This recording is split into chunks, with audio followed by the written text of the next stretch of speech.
So the... Just a minute, Mr. Chancellor.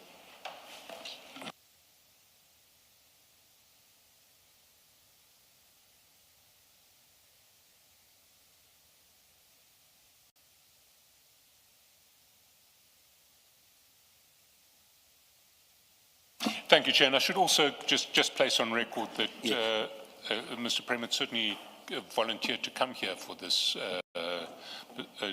postponement by agreement, but after asking your consent, I told him it was not necessary. So he's not absent in defiance of the Commission or anything like that. What we suggest, as you propose, we have read the draft ruling, Mr. Chaskalson, and I just whispered to my colleagues, they do not have a problem, nor do I with it. So what I will suggest is, as you said, for you to go through it so that when I grant the ruling, I do not have to read it myself. Certainly, Chair. Thank you. And just to explain the structure, the ruling deals with two separate issues. One is the postponement application itself. The second is the in-camera application.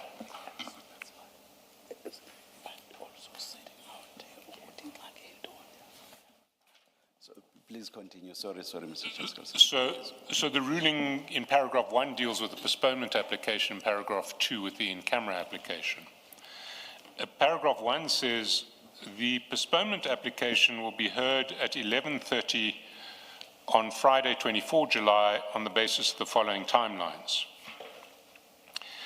By 2000 hours on Friday, 17 July, that's today, 2026, the Commission will furnish Mr. Karim with a list of non-medical factual issues on which it presently reserves the right to take issue with the allegations contained in Mr. Karim's founding affidavit. 1.2, together with the list of non-medical factual issues, the Commission will furnish Mr. Karim with cell phone geolocation and call record data and any other investigative material currently in its possession on which it may rely in relation to the non-medical factual issues. 1.3, if further investigative material comes into the possession of the Commission and the Commission seeks to rely upon it in the postponement application, it will make that investigative material available to Mr. Karim as soon as possible. By 1300 hours on Tuesday, 21 July 2026, Mr. Karim will serve and file a consolidated founding affidavit in support of the postponement application which he served on the Commission at 03:30 on the morning of Friday, 17 July 2026. This consolidated founding affidavit will replace the founding affidavit filed at 03:30 on the morning of Friday, 17 July 2026. By 2000 hours on Wednesday, 22 July 2026, the Commission will serve and file its answering affidavit to the founding papers of Mr. Karim's postponement application. By 2000 hours on Thursday, 23 July 2026, Mr. Karim will serve and file his replying affidavit. And then 1.7, the parties will serve and file short heads of argument on the postponement application, also by 2000 hours on Thursday, 23 July 2026. So all of the papers in the postponement application will be in by 8 p.m. on Thursday, and it will be argued at 11:30 on Friday. In parallel, there is the process in relation to the in-camera application, which is dealt with in paragraph 2. And it reads as follows. The application of Mr. Karim for the postponement application to be heard in camera will be decided by written ruling of the chairperson, handed down on or before 1800 hours on Thursday, 23 July, on the basis of the following timelines.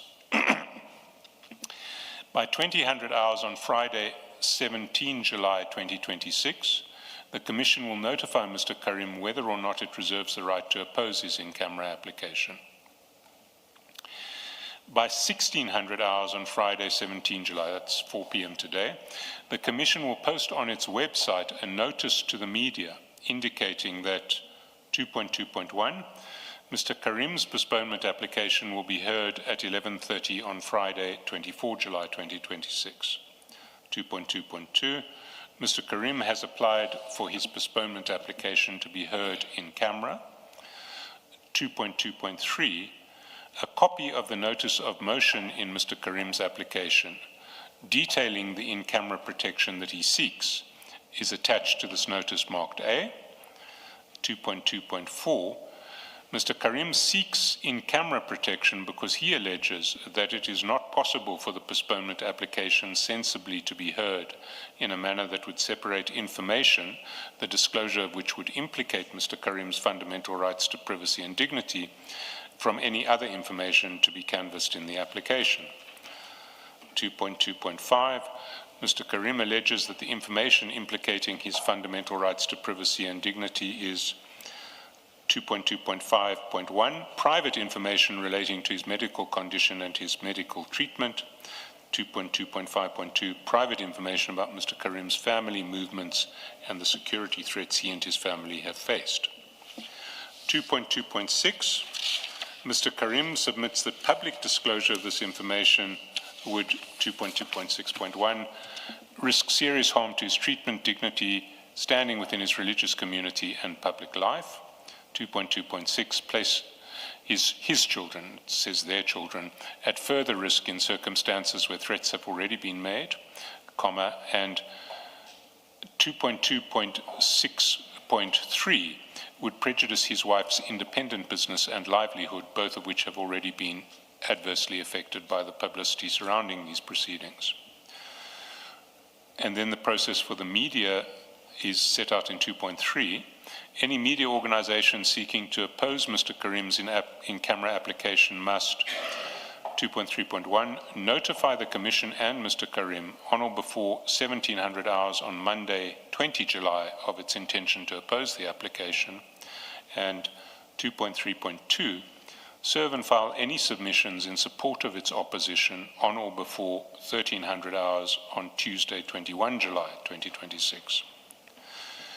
2.4, beyond the notice described in paragraph 2.2 above, no media organization or member of the public will be given access to the application papers of Mr. Karim or the contents thereof prior to the ruling of the chairperson on the in-camera application. 2.5, if the Commission opposes the in-camera application, it will serve and file any submissions in support of its opposition on Mr. Karim on or before 1300 hours on Tuesday, 21 July 2026. 2.6, Mr. Karim will file his submissions in support of his in-camera application on or before 1700 hours on Wednesday, 22 July 2026. 2.7, there shall be no oral hearing in relation to the in-camera application. Thank you, Mr. Shaskalson. A ruling is granted in these terms. Thank you, Chair. May I now be excused? Perhaps if you could, because I would assume that this also needs to be posted together with the notice referred to. If arrangements could be made for signature by the Commission Secretary who signs our rulings with an intro that says by order of the Chairperson. Thank you, Chair. Thank you. You are excused, Mr. Shaskalson. Thank you again, Chair.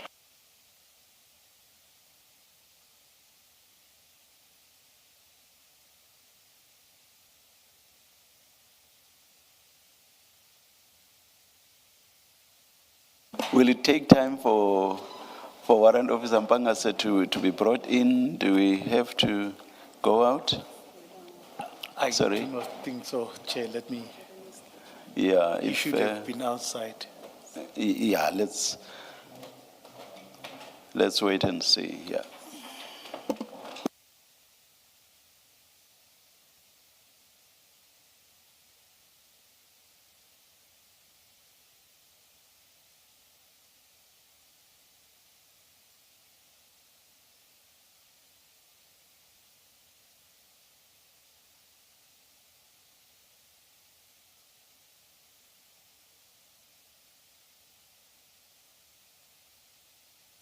And how much more time do you think you require, Mr. Skakan? Chair, I do not intend to elaborate beyond 3. I know my undertakings, but beyond 3, I don't think. Beyond what? I won't take beyond 3. Beyond 3. Oh. I think we've covered most of the ground. All right. Yes. All right. Thank you. Thank you.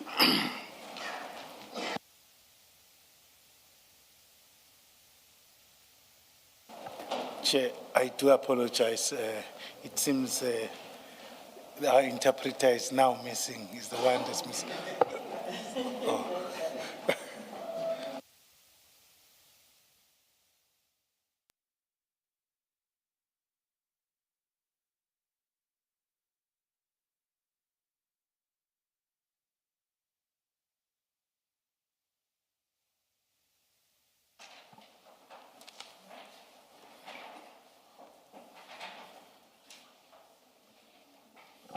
Thank you, Chairperson. Good afternoon once again, Warrant Officer. When we broke for lunch, we were dealing with the events at Isipingo Police Station and your interaction with Warrant Officer Perumal. Ngaphambi ukuthi lunch salokhu sibambe iqhaza kule nto yasesiphingo. Yeah. Yes. Now,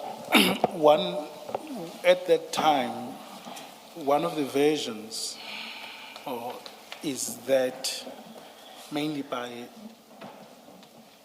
Colonel Jacobs, is that he, at Isipingo, he then was to go back off duty to his leave and handed over the scene to you. But he puts it much stronger than that. He says he appointed you as the investigator. Kutholakala ukuthi ke okunye okushiwo la kakhulukazi ngaye ulo Jacob esiphingo lapho uthi ke ngoba phela wasefuneka ukuthi aye lifi atsho ephumule manje kwafuna ukuthi athathe intambo ayiphonse la kuwena. Yebo. Yebo. Mayisehamba sesiqedile yonke into ukufaka ama exhibit kwi-13 sesizohamba isiphumile decision ukuthi sihambise ama exhibit ePortshepstone. Washo ukuthi ucela ukuthi ngihambe nabo laba abazo-escort sihambise ama exhibit ePortshepstone. Nihambe niwase ePortshepstone. ePortshepstone, yes. Yes, indeed. When the time arrived that he needed to leave, he actually handed over to me that I need to go with the people to Portshepstone. to transport those goods.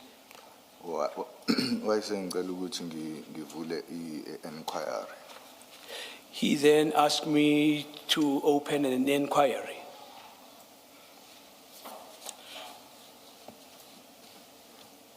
And I understand, I just want for the record, he appointed you as the investigator, you took over the inquiry.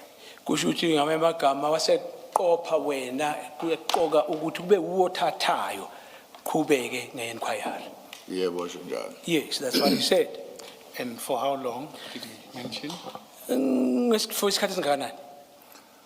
Uthe mayenginikeza ukuthi ngizoba investigating officer ngamtshela ukuthi angeke ngikwazi ukuba investigating officer. Izathu salokho ukuthi ngaleso sikhathi nganginama high profile cases engangiwaphenya. Yes, when he informed me that I was going to be an investigating officer, I told him that I could not resume those duties because I had Ama high profile cases. other high profile cases to handle. Agwa SVC. SVC. SVC. Yeah, serious violent crime. Or a serious violence crime. And futhi lawo ma cases kwawa ma cases ayehamba inkantolo. And those cases were already in court. So he was untruthful, therefore, in his evidence before us, that when he left Isipingo police station to go back on leave, remember he was off duty, when he left Isipingo police station to go back on his leave, he appointed you and you remained the investigating officer until he came back from leave. That evidence, from what you're saying, that evidence is untruthful. Uyena ngokwakhe uJacob uyasho ukuthi ngempela kwaba njalo. Wathi nasehamba elifini wanikeza kuwe intambo ndoda thatha qhubeka. Wena ke kwase ngokuya kwakhe waqhubeka ngempela waze wayobuya sebuya impinda ebuye elifini. Nganqaba ukuba investigating officer. No, I refused to be an investigating officer. Into eyenzeka What happened? wangicela ukuthi ngiyovula i-inquiry, ngayivula i-inquiry ngase ngiyayigcina yaba ngakumina. What happened was, per his request, opened the inquiry, and I kept that inquiry with me. Ngayigcina ukuthi azabuye ayithathe yena.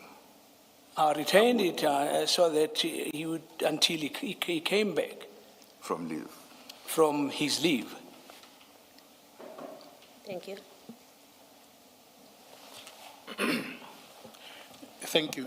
And if I may, so your version is that he would be, his version that you are an investigating officer is untrue. Ngokuya kwakho ke ukuthi lento ayishoyo ukuthi wena waqhubeka waba investigating umphenyi akusiliqiniso. Akusilona iqiniso. It's untrue. I think one of his, on both the 3rd of June and the 4th, that's what he confirmed about you. And then just to be fair to you also, Colonel's warrant officer is Sbia also said you were appointed as the investigating officer. Kwazange kube kanye kwaze kwaba kabili ekusho lokho uJacob kanti futhi no warrant Sbia usho ngempela kwaba njalo wena wakuba umphenyi. Yena wang-appoint ukuthi ngibe i-investigating officer, but nganqaba ngenxa yalezi zathi esengiyishilo. Yes, he did appoint me to be an investigating officer, but I did not accept it because of the already mentioned reasons. Waze wathi angiyigcine i-inquiry aze abuye, and that is what I did.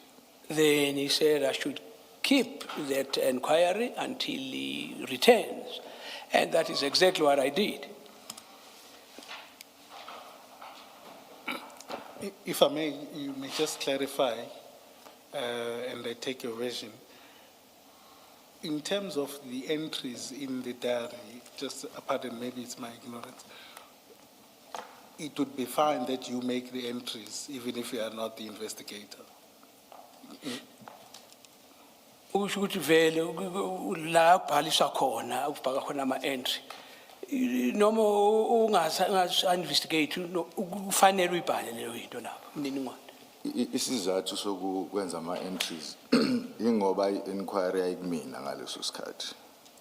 Yes, the reason that the entries be done is because the inquiry had come to a standstill at that stage.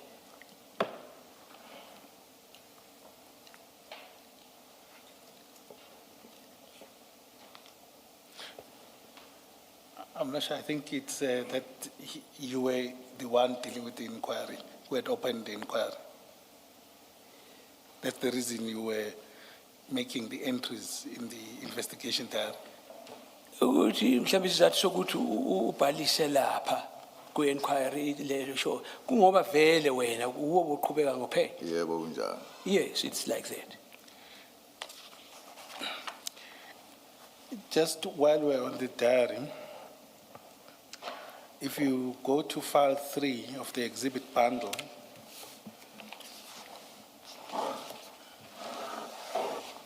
File 3 ku-exhibit bundle. 53.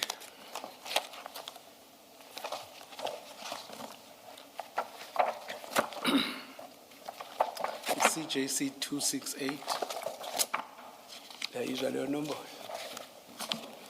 and page 803. 803. Yeah, Yes. page 803.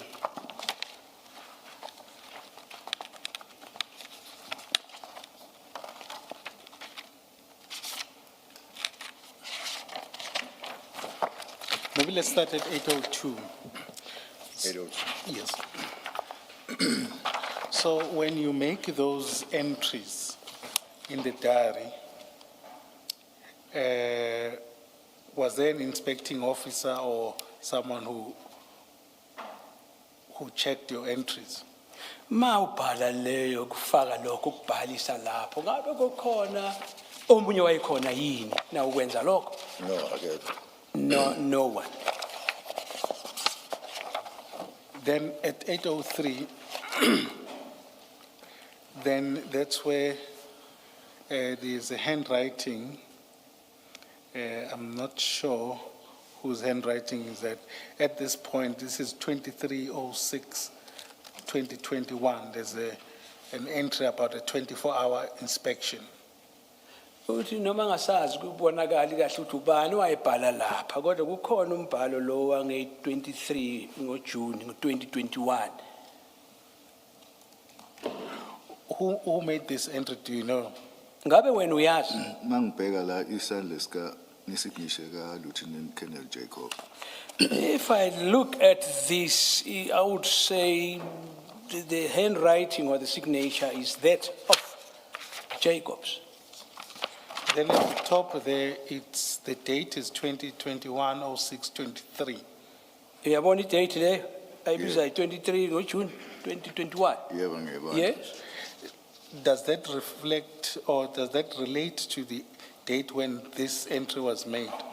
Ingabe yona idate esho usuku okwabhaliswa ngayo le nto bhalwe la entry? Hey, angengazi. I would not know. Ingabe uwabhala la entry? Hayi, No.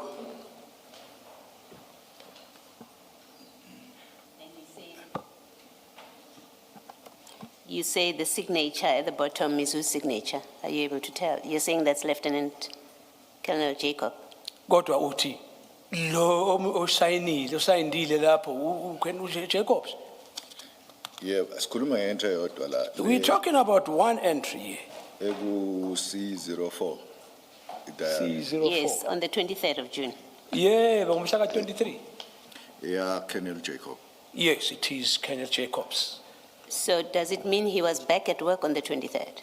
Usho ukuthi wayesebuyile emsebenzini ngalelo langa 23. This is the day after the operation, right? Emva kusho isuku elilandela ilanga le-operation. Wayengakabuyi. No, he had not come back then. So how is that entry in your investigation diary? Ingena kanjani ke i-signature yakhe lapho kulo diary? Hayi, angazi. I don't have a clue. Thank you, Mr. Skaka. Diary not with you the whole time. Kanti i-diary engagcinwa ngowena sonke isikhathi le? Hayi kumina. So how did Colonel Jacobs manage to put an entry in your diary on the day that he's not with you and he's on leave? Manje mnewethu tshela thina kuza kanjani wangena kanjani ngomkhonyovu njani angene lapha sayinda engekho. Hey, angikhumbula ngazi. I don't remember, I do not know. Does it mean you allowed Colonel Jacobs to insert a false entry into your diary? Ngamanye amagama kusho ukuthi uvuma ukuthi uKenneth Jacob afake lo diary yakho into ongayazi ungabonile. Lutho angimvumelanga. I did not give him that permission. But where else would he have got your diary? If it's your diary, how else and where else would he have got it? Kanjani umlinga ukhola kanjani ukuthi bese ayitholakala le diary kanti kuwena seyisayindile? Mina mangibuka idiary ngicina ukuyibhala okumhla 23/06. Wena. Yeah. Well, and I look at this. The last time I had some entry in the diary, it was on the 23rd or 6th. Yes, that we can see. Siyakubona lokho. So how is he able to put another entry on the same date when he's on leave and he's not with you? Umbuzo omkhulu akekho. Ukhona la. Ngomoya thizeni ungene kanjani azosayinda la engekho kuzwakala kanjani? Anginaso isiqiniseko kodwa into engiyicabangayo ukuthi i-entry ayenze le esebuye emsebenzini wayeseyayi backdate.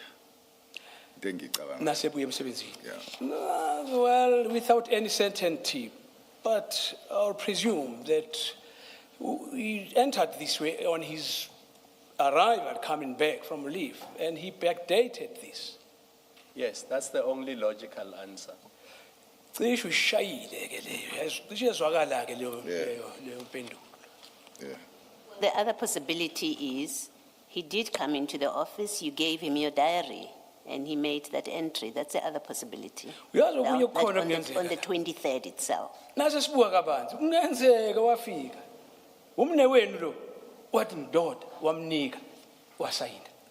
Ngabe ngiyayikhumbula. I would remember if that was the case.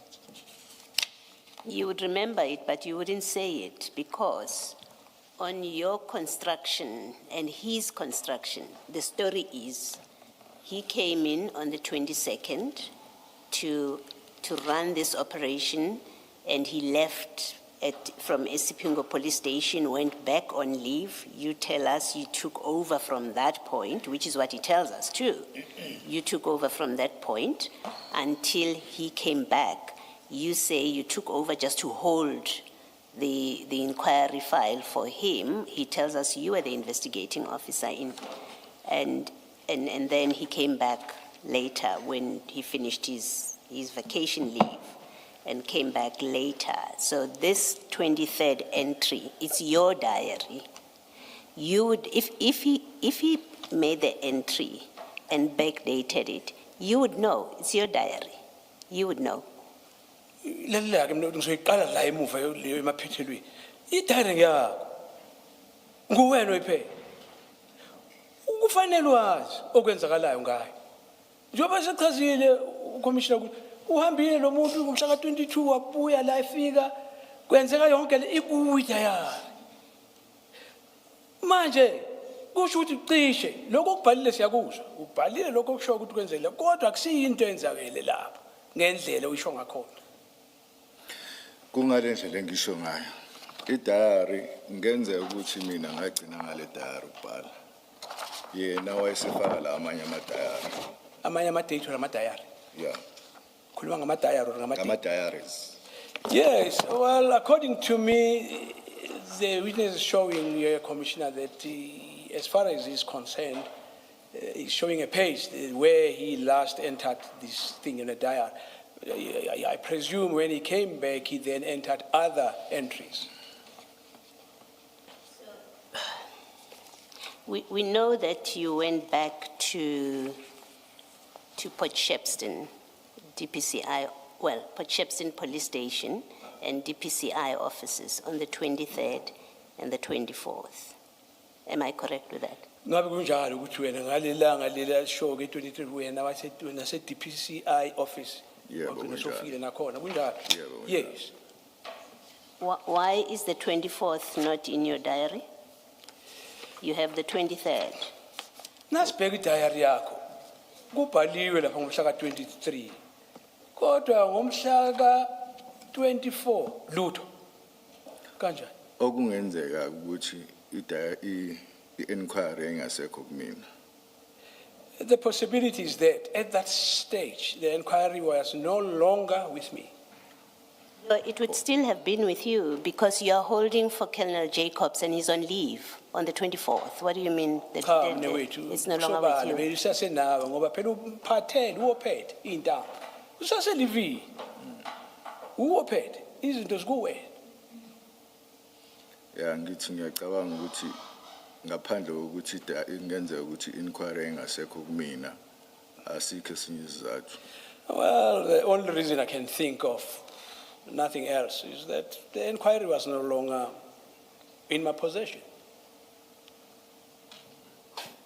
Okay.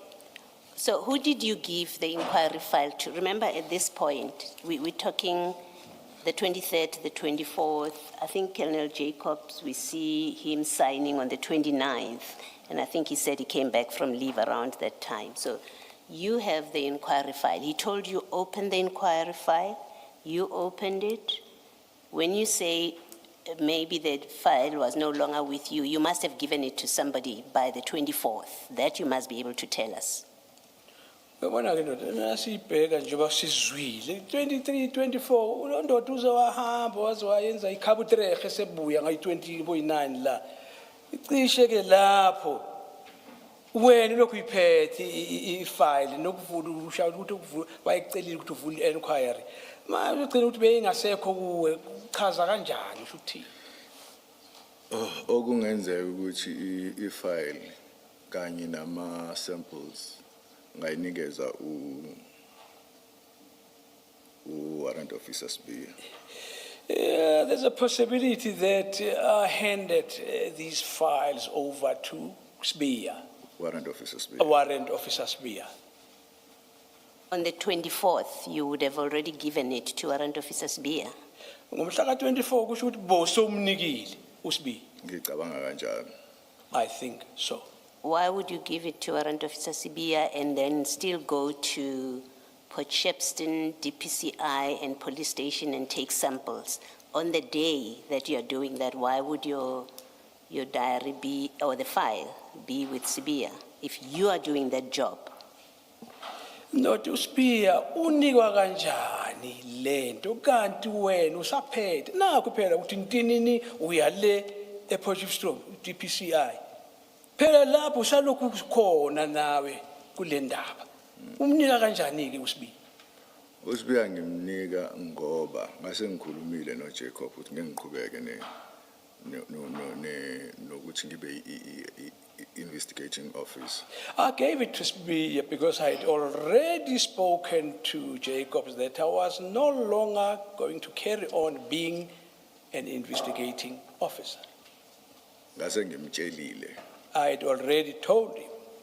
Yeah, well, you told him on the scene that you won't be an investigating officer, and then he, at Port Shepstone, according to you, Isipingo police station, and he said go open an inquiry file and hold it for him. So I'm discussing with you on the basis, at least for our discussion, I accept that's what happened, that at Isipingo, you said to him, I will not be an investigating officer, and he says to you, okay, open an inquiry file and hold it for me.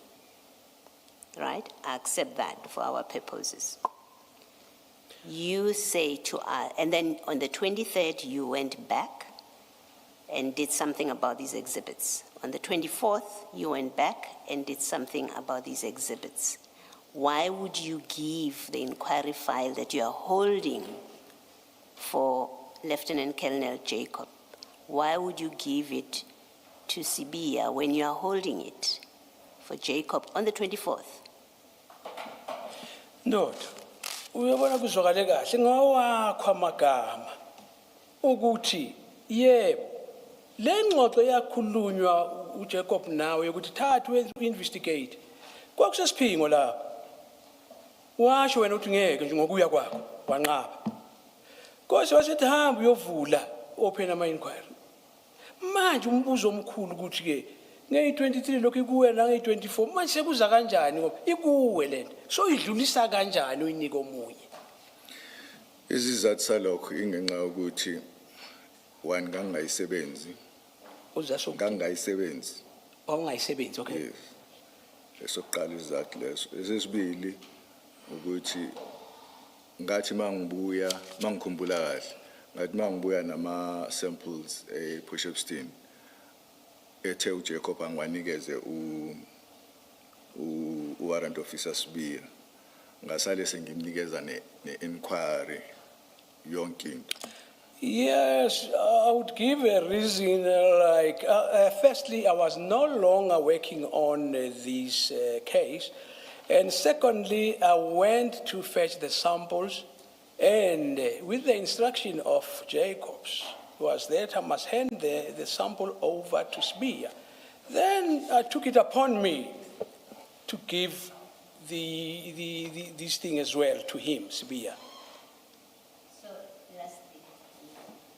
So when you returned from Port Shepstone, you still had the file with you?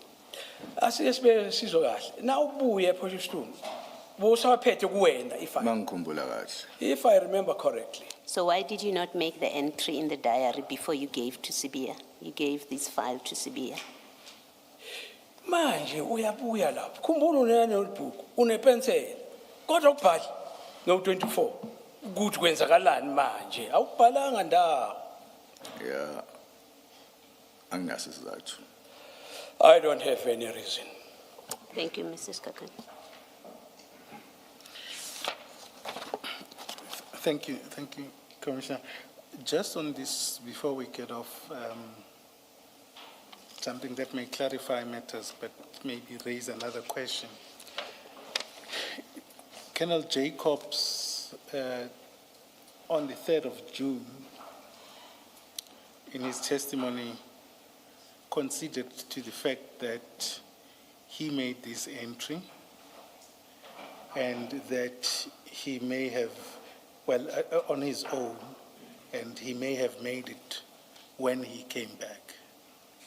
If I may just read what he said. Uthi ke ngathi cishe kube kanjalo uJacob lona naye ngathi thena inibufakazi wavuma ukuthi ya ngenzeka ukuthi wabhala lapha nasebuya bona ubufakazi bonakala ngomhla ka3 kaJune. Does what you are about to read from explain the fact that the date of the entry is the 23rd of June 2021 as opposed to the 29th of June when Colonel Jacob came back? Just get some clarity, Chair. Yes. So you're saying, You are saying he conceded, that's Colonel Jacob, that it is he who wrote this. And you say that he explained in testimony that he must have made the entry when he came back. correct. Do I understand As in that to mean backdating. coming back from leave? Yes, on the 29th. On the now I say, and now my point is, but this entry is dated 23 Yes. June 2021. So my question is, does what you are about to read from explain why the date is the 23rd of June 2021? If he says he may have made the entry when he came back, and we know that he came back on the 29th of June 2021. This is not about you. No. It's Sure, I'm about trying what to understand. it's about what he said Yes. in his testimony, which is in the transcript in front of you. So I just wanted to have an idea if it does explain that, or perhaps let's just let you read what Yeah, he I think, says. Chair, maybe let me read it out. It's quite short. Yes. Yeah, khona kuphambana khona ngamadate ukuthi wabuya nini wabhalisa nini kodwa sizoqhubeka sizwe ukuthi kuhamba kanjani. When he was questioned, and it was by Commissioner Baloyi, and perhaps it should clarify about. So, no. Apologies. Colonel Jacob said when he was pressed around the 23rd, he says, yes, but okay, it is not made on the 23rd. Because on the 23rd, I resumed my leave, meaning I was on leave.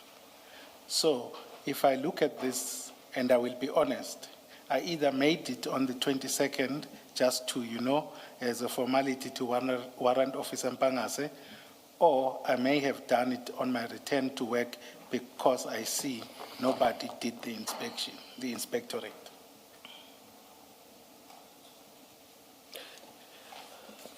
He could not have made it on the 22nd. He says he could have made the entry on the 22nd. He says either or, 22nd or the 29th. The 22nd would not make sense because we have Warrant Officer Mpanga's entries, Yes, which run all the way to the 23rd of June. correct. So if he made it on the 22nd, it would have had to come before Before, after. Warrant Officer Mpanga's entries of the 23rd. Yes, So that's just out of the question. So- And I'm saying so, what he says there about the 22nd Yes. is simply out of the question. Correct, And correct. yes, Correct. and then the question about the 29th stands because the entry is dated the 23rd. Anyway. So he may have falsified that. Hey, ngathi abantu benhle lapha. Ma date ndoda. Uma uya nge 22 lo muntu kanjani ngoba wena nge 23 bosayiphethe la nge 29 hey lama date ukuthi uyenze nini lento ayibhale lapho. So asiqhubeke nje mhlambe kuzoqala. So what is curious, obviously, is that there's a gap at the top of the page for which he found space to make an entry. But that's obviously not something that you can answer. Akekho kodwa ukuthi ayiphendulele siyabona lapha bekune gap mhlambe uyowafaka lapho wahlokoloza wafaka lokho kodwa akekho kuyiphendulela kuleyo yinto. Ngezwe. I hear that.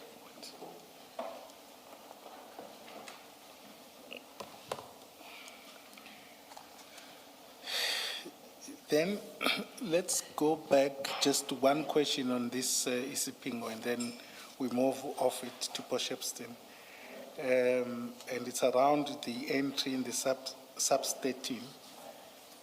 And it was, Before you do that, Mr. Skakan, the Isipingo SAP 13, you say you made those entries, you entered the exhibits in the SAP 13. Siphingo SAP 13 uwe qobo owafaka lapho Yebo wabhalisa. kunjalo. Yes, it is so. And you also signed them out. So you signed them in and you signed them out. Wasayinela mazingena wasayinela masiphuma. Yebo kunjalo. Yes. The reason that you gave for signing them out is that, and I think if we can just pull that SAP 13 if we have it, is you said they are going for analysis. Why did you say that when that was not true? Manje uthezizathu sokuthi usayinele out ngomhla nasesiphuma. What does hamba ziyocwanungile kulento okuthiwa analysis. Kodwa bekungenjalo uyingani washo lokho? Warrant Officer, go to page 2 of that paper that they've just given you. So they've just handed you a piece of paper. Wabheka upage 2 kule phepha basanda ukukunika lona. On page 2, Page 2. to your right, it will say A16 on top of that, page 2.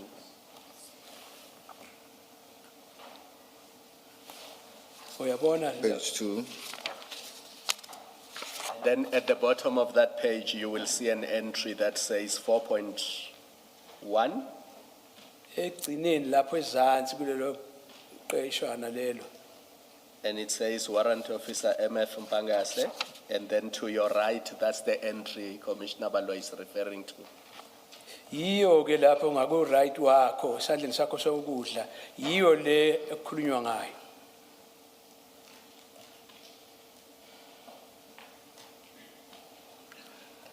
Okay. Into engenzeka la What could have happened here ngathi sengiwafakile ama-exhibit. after I have inserted them? uJacob wangitshela ukuthi sizowakhipha Jacob told me that we are going to take them out siwahambise e-lab and transport them to the lab ngoba bathi sorry ngoba bathi uPerimel because Gotcha. they said Perumal yena uPerimel wathi ngeke akwazi ukuthi ayigcine la. himself, Perumal said he could not keep them. So i-decision ke eyaqhamuka noJacob ukuthi fanele siwayise e-forensic. Then the decision came from Jacobs that we need to take them to forensics For analysis for and analysis storage. and storage. So isizathu ke senza ukuthi ngibhalele entry angisibone esinye isizathu. That would be the reason for me to enter this entry, no other reason. But then, when it became clear that the exhibits were not going to FSL, they were going to Port Shepstone. And even on the following day, you put an entry in the Port Shepstone SAP 13. Why did you not correct the entry at Ispingo? Why did you not correct that? Because that's clearly misleading. The exhibits did not go to FSL for analysis. They went to Port Shepstone from Ispingo. So why did you not correct the SAP register in Ispingo? Kuyabonakala ke ukuthi ngempela zange ziye lapha kuyocwaningwa nje bakwenziwa ama-analysis kodwa zaya lesiphingo manje ingani zange ngoba wabona kunephutha la ingani ungathi ukuthi hey ngiyenza right ngiyayilungisa lento ungazange uyilungise. Angizange ngicabange ukuyilungisa. I never thought of fixing it. Kodwa uma ubhala statement se-chain ngangizokumenshina lokho. But when you write a statement, it's a chain process. I was going to mention that. Because you see, Warrant Officer, when all the officers who were transporting the exhibits from Ispingo, when you were leaving that police station, by then the discussion with Brigadier Nyuswa had taken place. As everybody was leaving Ispingo police station, you all knew that these exhibits were going to Port Shepstone at the DPCI office. You had an opportunity then to correct this clearly incorrect entry in the SAP 13 at Ispingo, and you did not correct it. Kodwa uyabonakala nje nanisuka lapha esiphingo nangu noNyusa ukhona lapha kuyaxoxa kuyakhuluma kwakucace ngokusobala ukuthi hayi khona lezi zinto ziya lesiphingo aziyi kule ndawo yokuyocwaninga ungani ungazange uwenze uyithathe uyibeke kuwena lento ukuthi uyibhale ngendlela ehambisana nalokho. Engqondweni yami ngangitshela ukuthi ngizofaka istatement kwi-chain ya exhibit ukuthi ihambe kanjani kusuke In my mind, I had thought I'll put a statement and put the chain of events ukuya Port Shepstone. indicating how it happened from Port Shepstone. So the situation we have now is that for more than 24 hours, there is no SAPS record of where these exhibits are, because in Port Shepstone, you only do the entry on the 23rd of July. Is it June? Of June. June, yes. So from the period these exhibits are booked in and out of Ispingo police station to the time when you do the entry in the Port Shepstone SAP 13, SAPS has no record of where these drugs are or where these exhibits are. Uyayibona ke lento ishoyo ndoda. Ubeka kusukela umhla ka-23 kufika ku-24 kukhona isikhathi phakathi nendawo lapho okungaziwa ukuthi lezi zinto zikuphi lama drugs ngoba kubhalwanga ndawo ukuthi kwenzakalani kuleso sikhathi esiphakathi lezo. Ngiyakuzwa I understand that, yes. Iphuzu lela. It is a point, yes. Kodwa sasingakulungisa ngestatement ngoba ngangingengedwa sihambisa ama drugs Port Shepstone. But we had a chance to rectify that on our statements because I was not the only one who's transporting these. Nababe khona futhi Port Shepstone bawabona siwafaka kwi-storage. Because the people who were also present at Port Shepstone So did see that we were putting them into the storage. so kwakuzokhava i-statement zethu. Kwakuzo? Cover i-statement zethu ukuthi ama exhibit asukile eSphingo aya Port Shepstone. So that was going to make up for in our statements. He's using a word cover. It was going to cover what is in our statements, that these things did indeed move from that area to the other. Warrant Officer, I want to move from this point very quickly. Are you prepared to accept that it was a serious error on your part not to correct that entry in the SAP 13? Because statements are not a place where you record the movement of exhibits. The place to record what happens to exhibits when they are booked in and out, and for what purpose, is the SAP 13. So should I leave it on the basis that it was poor judgment on your part and leave it there? Wethu uzovumelana nathi yini nasingacha udoyile. Lokho wakwenza kwangasindlela. Ukuthi ngakwenze ngakhona ngempela ukuthi uyazi into efanele ukubhalwa lapha ku SAP 13. Ngoba lenziwe nini kanjani? Ngiyavuma. Uyavuma ukuthi ngempela akwenza iphutha. Ngiyavuma. I accept it. No, warrant officer, I don't accept that it was an error of judgment. And the reason I don't accept that it was an error of judgment is because firstly, these exhibits are not, even if you say that Jacob said we are taking them to the lab for analysis, they are not in storage bags, they're not in exhibit bags. So there's no way you would have, if you knew anything about this, there's no way you would have thought that these exhibits are going to the lab. That's one reason. The second reason is there and then you say in your statement, and everybody else says that in their statements, that calls were made and you knew as you were standing there that they are not going to the lab. They are not staying at Isipingo. They are not going to the lab. Other stations, according to Jacobs, other stations were called. They didn't have storage. You all knew they were going to Port Shepstone. When you signed them out, you knew that they are not going to the lab. In fact, your entry says analysis. It doesn't say storage. It says analysis. So I do not accept that you're being truthful about this. Oh, Commissioner Obando, I can't. Lento ukuthi akwamukela lokho kushaya cha yize leze kuyazeka ukuthi ngamukela inkulumo njengale ngoba bowazi kahle ngempela ukuthi no lama okokuqala awekho kumabheka kuyaqhubeka futhi la lento awayi le bowazi kahle futhi awayi ku analysis nase siphingo lezi zinto ziya Potchefstroom wena ukuthi bowungaze uthi ngeke kwamukele lokho uyakubona ukuthi kuyinkinga ukuthi kwamukele nje ngaleyo ndlela oyibeka ngakhona. Ngiyamuzwa uCommissioner Baloyi. Into eyenzeka ukuthi uLieutenant Colonel Jacob wangitshela ukuthi njoba benqaba laba ukwathatha ama-exhibit sizowathatha siwayise elab. Yes, I hear Commissioner Baloyi, but Jacob said since those people couldn't accept or agree to take them these items, he said we would take them to the lab. Yep.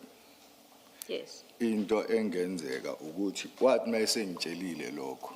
After he told me that, ngase ngiyabhala ukuthi siyawathatha ama-exhibit sizowayisa elab for analysis. then I entered that into the book, that we're taking them to the lab. I-decision yokuthi sizowayisa ePort Shepstone iphume after sengibhalile. The decision that we are going to take them to Potchefstroom, that was the decision which came only after I had made my entries. Iyona nto engayicabanga le yenza ukuthi That's the ngibhale only le. thing I could think of. Well, I guess that's your best answer on this, but you've heard what my issue is. And then on the second part where you say we would have fixed this with the statements, you say, well, everyone was there, we were going to write statements and it would all be corrected. I want to make this observation to you that in fact your statements, as we have shown this morning and with Colonel Jacob as well, is they're contradictory. You don't speak the same thing. Even you, as you were sitting there this morning, you were saying, well, he's wrong when he says this. When Govender says this, he's wrong. Your diary entries, you can't explain why there's no entry on the 24th. You can't explain why Jacob, who's supposedly on leave on the 23rd, has an entry in your investigation diary in a file that you are holding. So the documents that you say would have fixed it are completely unreliable, and it's a point that was made to Jacob, Colonel Jacob as well, that your documents are unreliable because they don't reflect accurately what happened in that period of the 22nd, the 23rd, and the 24th. even you, as you sit there, you say, well, I don't remember, maybe. So it's not a satisfactory answer to say, well, we were all there, we were all going to do statements, to write statements, and we would have fixed this in the statements. Your statements contain falsehoods or misrepresentations, in fact. And that's an observation. You can comment if you want to. Now, Thando, waphendula bathi ngokufingqiwe ke ndoda ukuthi hayi cha ndoda hayi nasibuka lento hayi ayishoni khona. Ngathi ayizolunga ayihambi ngalendlela. Ngendlela okungakhona ikhona uthe wena benethuba lokuthi izolungiswa lezi zinto nasenenza istatement phezulu kodwa nakubhekwa le statement naleso sishilo lana akusinto kungathenjela kuyi asithembisi ngathi siyabhayisana naso nje uqobo le statement manje kodwa ayi ngocabanga ungaphendula na ufuna ndoda hayi No, engakusho ngiyamuzwa uCommissioner Baloyi kodwa engakusho into engayibhala lapha into ebengiyikhumbula. I hear you, Commissioner, but what I can say, what I put there was what I could recall. Uma kukhona okusalile wasala ngephutha ngoba ngingasakukhumbuli. If I had omitted anything that could have been mistake, which I could not remember, Akukho okwamanga noma there's nothing which is untrue engakubhalayo kwistatement. from what I've written there. Thank you. Thank you, Mrs.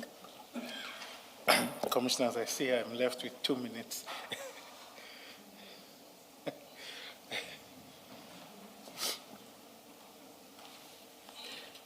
Isikhathi sidliwe yinja ke ndoda. Kusela amaminithi amabili. Yes.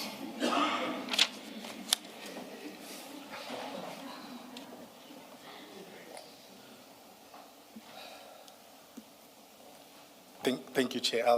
I'll try, and I think as we opened in the beginning, I won't go through some of the things we've heard from other witnesses, and I do not think it would be a fair use of time to go about what happened in the Potchefstroom offices.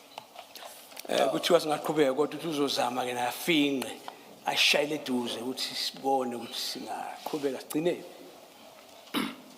Now, you then took these exhibits to Potchefstroom, and then obviously you are in charge at this point, and you placed the exhibits in the safe. Colonel Prinsloo testified that there was no sub-transfer register completed or any form of documentation, either in recording the receipt of the exhibits and then to the other part of the safe key. There was no formality or any documentation. Uyabona ke asesilapha ke manje Potchefstroom. Lezi zinto zilokhu sasengaphansi kwakho wena ufuneka ukuthi uwazi kwenzakalani. Kodwa ke siyezwa ukuthi lapho uPrinsloo obelapha uthi hayi khona akukho la kubhalwe khona ukuthi seziya transfer zisuka ngalezi izangala akukho into ebhaliwe ekhombisa ukuthi hayi kukhona okwenzakalayo la mayelana nalezi zinto. Yebo kunjalo. That is correct. And the same with the key, there is no transfer, and we know that according to the prescript, there needs to be entries about who takes the key. Nangesikhiye lokho akukho la kusho khona ukuthi ngoba phela nasi isikhiye na usinikeza umuntu kufanele kubhalwe la ukuthi ngisinike bani nini kanjani akunalutho. Yebo kunjalo. That is correct. Now, to the point of Commissioner Baloyi, which is about the integrity of the exhibits, what we see then is that what gets into at Potchefstroom, there is nothing formally recorded as to the quantity. In fact, you can't, you start sealing it the following day. So in essence, on the whole of the 22nd, there is no formal accounting of the exhibits. Okunye kubonakalayo ukuthi indoda le wona lama exhibit kubonakalayo khona akukho la kusukela ngomhla ka-22 ukuthi inamba la isaphelele noma kanjani akwaziwa ngoba akukho lokuchaza ukuthi mangaki.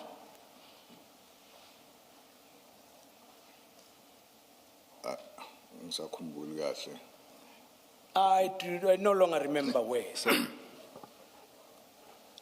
Uchaza ukuthi u-advocate azange siwafake kwi-13 register on the 22nd. You sort of suggest that we did not enter them into SAPS 13 register? Well, in a sense, when you get to Poshepston, there is no recorder of what goes on to the storage. Yebo, ngokuya ngalendlela esizwa nasekufikwe ePotchefstroom akukho la kukhona kubhalwe khona. Ngiyakhumbula ku-arrangewa indaba SAP 13 register. I remember there was arrangement concerning SAPS registrar. Okwafika khona i-exhibit clerk yasePotchefstroom. Kwafika exhibit Exhibit clerk. where the exhibit clerk from Potchefstroom arrived. Sorry, we're still on the 22nd. Sakhuluma ngomhla ka-22. Yebo. Yes. Uyafika i-petty register. He umuntu wesilisa or wesifazane. Umuntu wesilisa. On his arrival, he had this register in his possession. Kwakuwumlungu futhi. He was a white person. This is only on the following day, even on your statement and according to Lieutenant Colonel Jacob and everybody else from Potchefstroom who has testified. That happened on the 23rd. You are being asked about the 22nd. Uyabona lokho kukhuluma into eyenzakala ngomlanga elilandelayo ngomhla ka-23. Bayasho bonke nalabanye bafakile ubufakazi oJacobs nalaba abanye 23 lo. La kukhulunywa ngelanga eliphambi kwalelo umhla ka-22. Angivumi. Awuvumi? Ngiyavuma. Oh, I concede. Yes, I agree. So when the exhibits were stored at the Potchefstroom offices of DPCI on the 22nd, there was no SAP 13 register entry on that day. Ngomhla ka-22 ePotchefstroom nawe kubheka kwalezi zinto sifakwa lapha geqe phakathi akukho la kwabhalwa khona. Ngizosho njalo, yeah. I would say so. That's why you needed to go back to Potchefstroom the following day to deal with the SAP 13 issue. Ingakho wabona ukuthi ubuyele ngakusasa mhla ka-23 uyozama ukuthi uzame ukuthola izinto zisetheke right ulungise. Ngiyamuzwa uCommissioner Khumalo, kodwa ngicela ukubeka ngokukhulu ukuhlonipha ukuthi I hear Commissioner Kumar, but may I, with due respect, state this. angikhumbuli kahle noma kodwa mawukuthi into ebhalwe phansi ushuthi yona. I don't recall exactly, but if that is what is written, then it should be. Engqondweni yami ngiyitshela ukuthi ngomhla 23 ngacelwa uColonel Jacob ukuthi ngibuyele siyo unpacka ama exhibit ekhwameni siwafake kuma forensic exhibit. To my mind, oh sorry, Kuma forensic exhibit what bags.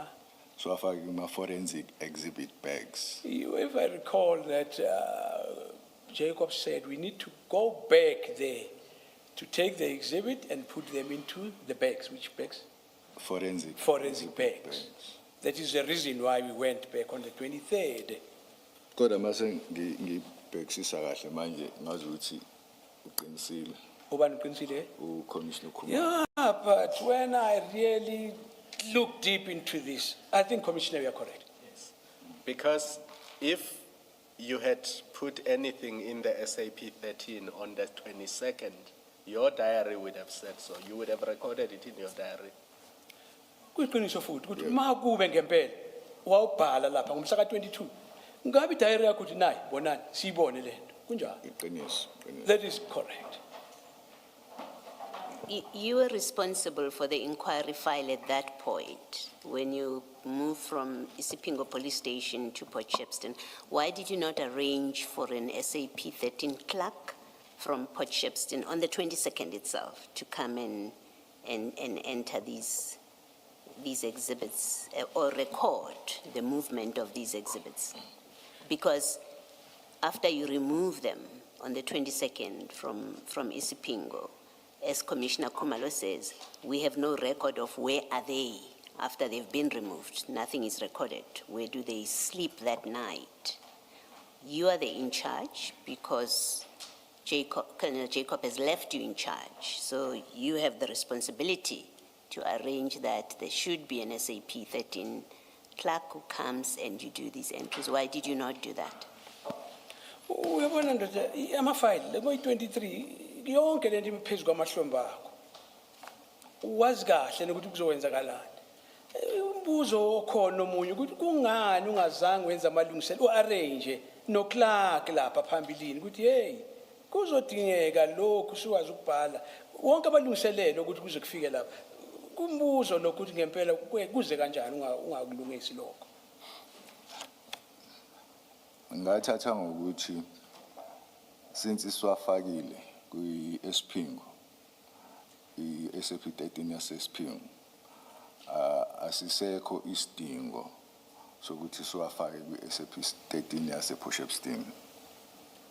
Well, I presume that because of the fact that we have already stored them in Potchefstroom, there was no necessity that we register them on SAPS 13 in Isipingo. Potchefstroom, by the way. I mean, at that time, you didn't know that the protocol or the national instruction requires that exhibits must be recorded in an SAP 13. They must always be accounted for. Is that what you're telling us, that you didn't know that there was such a requirement at that point? Ufuna ukusitshela ukuthi wena ukwazi kwakho ulokhu khona lapha kuvumelekile ukhohliwe bongazi ukuthi into enjengalezi ukuthi zihambe indinde nje kungazwakali kahle funeke kwazi kahle ukuthi kwenzakalani kubhala ngokomthetho ngohlo lomthetho elibhaliwe ukuthi funeke kulandelwe lo mugomo ufuna ukuthi wakhohlwa noma bongazi. Angikhohlwanga ngathatha ngokuthi ama-exhibits siwafakile kwi-Isipingo SAP 13 register asiyahamba ayogcinwa ePort Shepstone. No, I did not forget. The reason is just that we had already recorded them in the SAP 13 in Isipingo. Yes. And then at that time, they were being transported to Potchefstroom. That can't be your answer. They are not in an SAP 13 once you book them out and you drive out of Isipingo police station. And you do understand what the problem is that I'm raising with you. You took them out. You signed them out. You said they are going for analysis. You don't even say where for analysis. We know that was not true. They were going somewhere else for storage. You don't enter them anywhere. There's no record. So you can't refer to Isipingo SAP 13. It's irrelevant. You're done, you finished with it. As soon as you signed them out and you drove out with them. After that, they are not accounted for. And there is a national instruction that says they have to be accounted for. And you either know the national instruction that requires that, or you say to us, I didn't know that I'm required to put them in SAP 13. That's why I thought, because we have now put them in a vault in Port Shepstone DPCI, it's okay. Because I didn't know or understand the national instruction. That's the only answer that would make sense, but it would be problematic, but it would make sense. Uyabona makube mhlawumbe uzothi hey bengingazi ukuthi funeke kwenziwe njani mhlawumbe cishe ngathi iyamukeleka leyo nto kodwa noma inganangqondo hayi ngathi uyasishaya manje kodwa sicabanga ukuthi na uyibheka lento mfowethu lapha kwe-SAP 13 yasilesiphingi Nase siphuma lezi zinto akusahambelani lepha bezingena SAP 13 yasesiphingo. Ngokomthetho kufanele kube kwazekale ukuthi njengoba seziphuma ziyapi kwenzakalani kanjani. Akukho ngathi impela ayikhona akusho kahle. Ngiyaphinda ngiyasho futhi ukuthi ngiyamuzwa uCommissioner Baloyi ukuthi uqhamuka kuphi nalokho akushoyo. But mina ngiyasho ukuthi ngokwami ngoba sase siwafakile lesiphingo kuyi-13 yasesiphingo. I see from which angle, Commissioner, you're coming from, but I thought from my own thinking that there were no longer a need for us to put them again, to register them, because we had already done so in Sipingo, SAPS 13. Ngokwami futhi cabanga kwami That was my own perception, thinking. Ukwenza kwethu ngaleyo ndlela kwakuzokhavwa i-statement esasizoyibhala sichaza ukuthi ama-exhibit asukile esiphingo aya ePotchefstroom. Well, Cabanga kwami on my own, I thought that was going to be fixed on the statements which we are going to make to cover that gap. That's how I thought. Yeah. No, your answer is not, your explanation of why this happened is completely unsatisfactory. I must say that to you. Either you didn't know what you were doing, as in you are incompetent. You don't know the national instruction required you to record them, and that is, if I'm being kind to you, I'll say you were ignorant. You didn't know what you were doing. And maybe that's why Colonel Jacob brought you into this, is because he knew he can leave you with this and you have absolutely no clue what is involved. That's why he gives you instructions as he is on leave. That's a generous explanation for your role in how you handled these things. The alternative is you knew exactly what you were doing, and it was sinister. There was no sound reason. It was deliberate, it was intentional. It was part of a scheme that we are going to do this. We won't account for it, we won't put it in the books. Eventually, when we put it in the books, no one is wiser what happened to the rest of it. Is that all of it?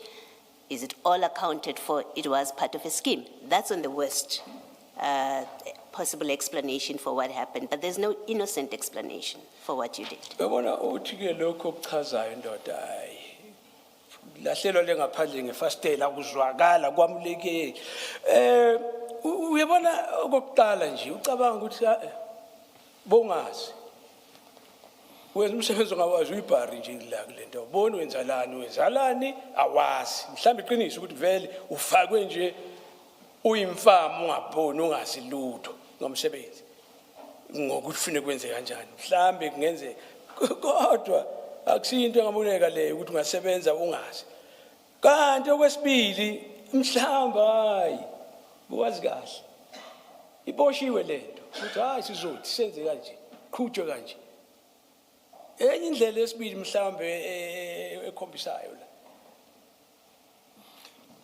ngiyaphikisa le yesibili I dispute the latter, the second one. leyo kuqala ngiyacishe ngivumelane nayo.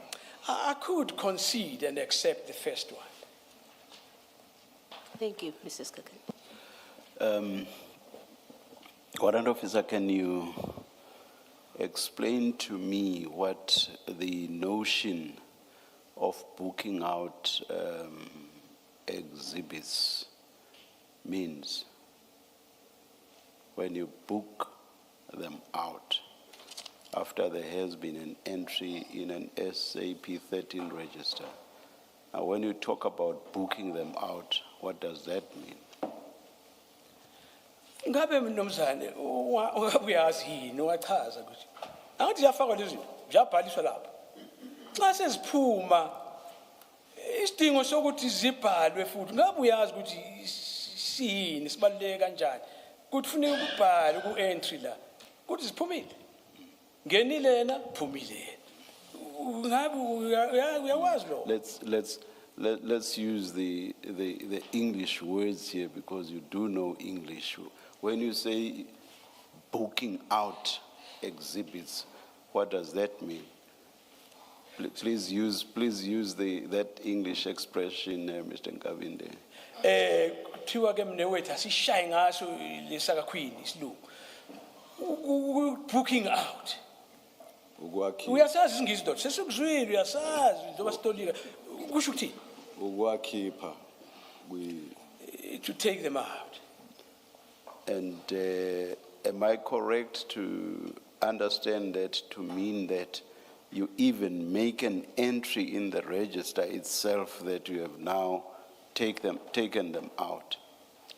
Ukuthi futhi hayi ukuthi fambile emoyeni ukuyikhipha la uyabhala ukuthi zikhishiwe uyazi ukuthi uyabhala entry yebo kunjani isizathu salokho uyasazi yebo ngiyasazi yes I do know. Now, when you, assuming that you book them out and bring them back, you would have to re-enter them in the register or not? Okunye futhi uyazi nawe uzikhiphile wazibuyisa naso uzibuyisa kufanele ukuphinde futhi ubhale ukuthi ziyangena futhi yebo kunjani yes. Okay, now with that clarity, because you know these things better than I can ever hope to, with that clarity, now I do not understand your response to my colleague Commissioner Baloyi.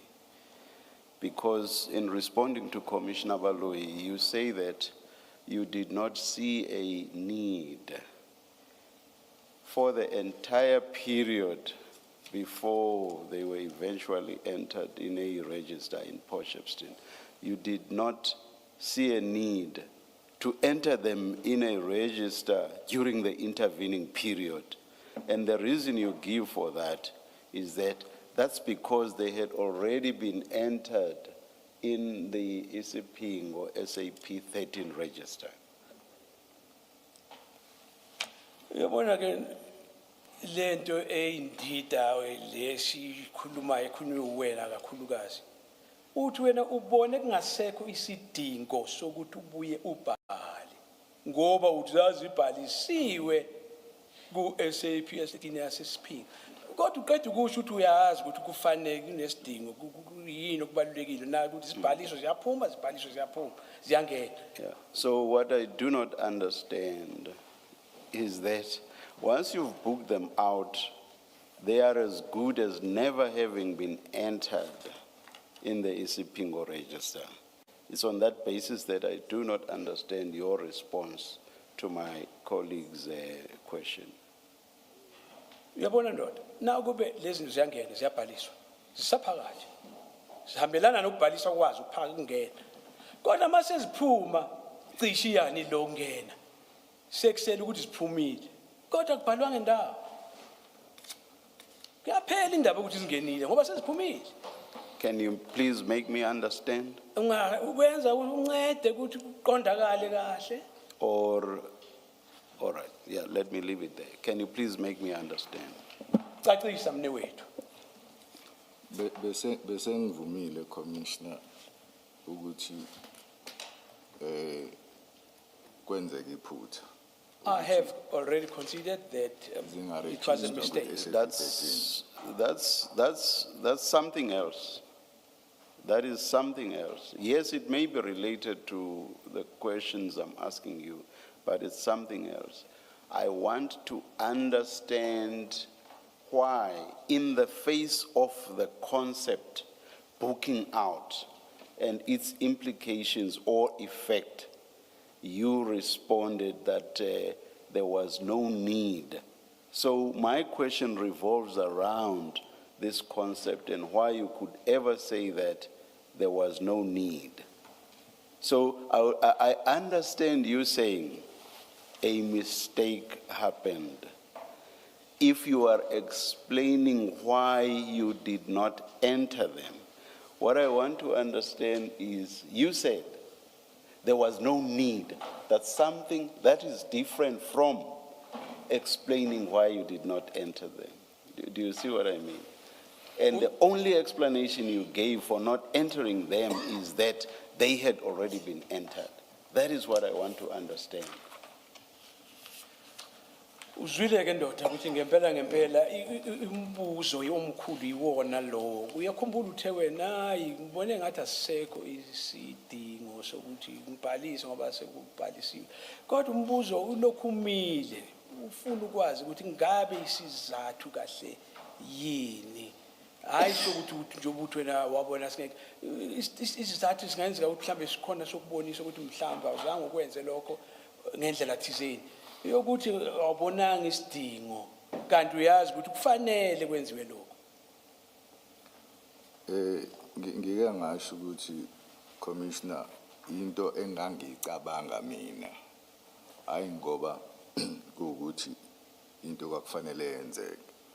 Commissioner has already stated this is what I personally thought of, but not necessarily that that is what should have happened.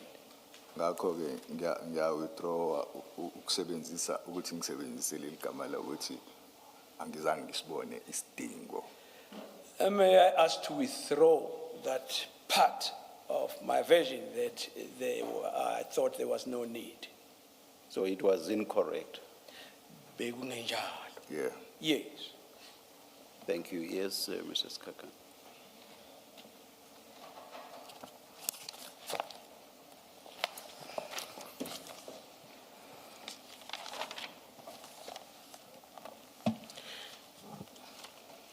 Just on, if you, before we move over to the 23rd, in your diary, if I may request that you go to file 3.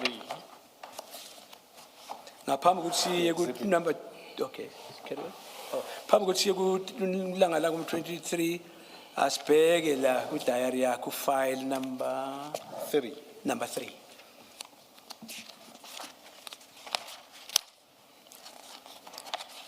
CJC 268, it's the investigation diary, The diary investigation le kule nombolo ayishoyo. page 802. Page 802.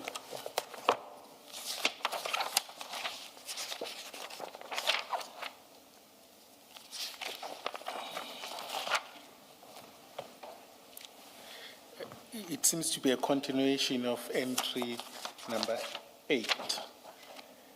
But I'm interested in the last sentence where, or maybe the full, Sorry.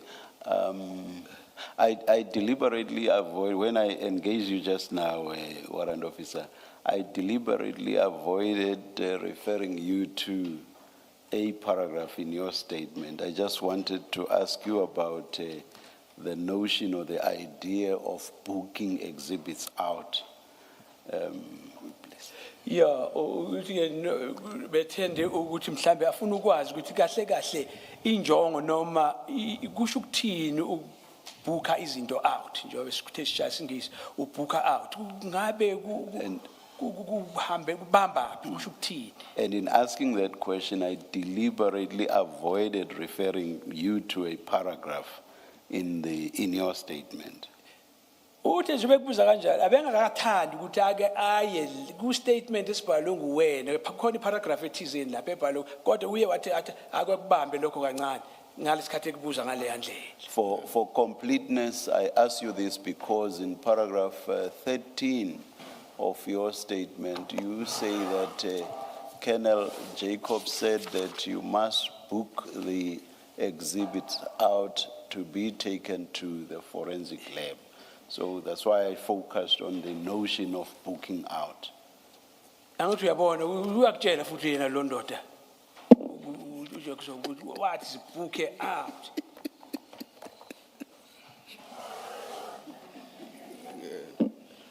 Huh? Yes. I do, I understand, I hear that. I think I would accept it better if you said Lobaba than Lendota.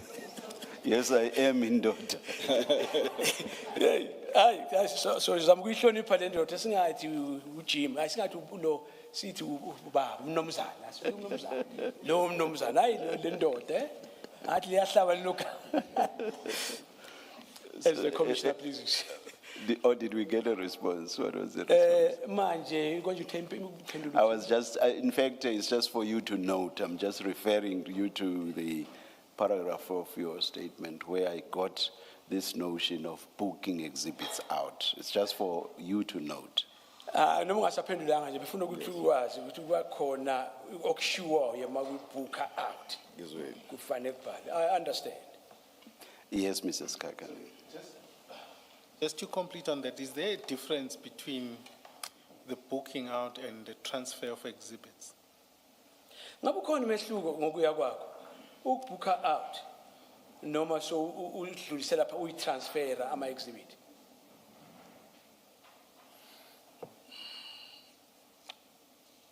Ngazi ukuthi kumina into efanayo. I would say that is the same thing. Okay. No, thanks. Then I was at page 802, just in the interest of time. You say, you make an entry there, the last entry, well, not the last entry, at the top. You say the exhibits were transported to Potchefstroom DPCI, where they were,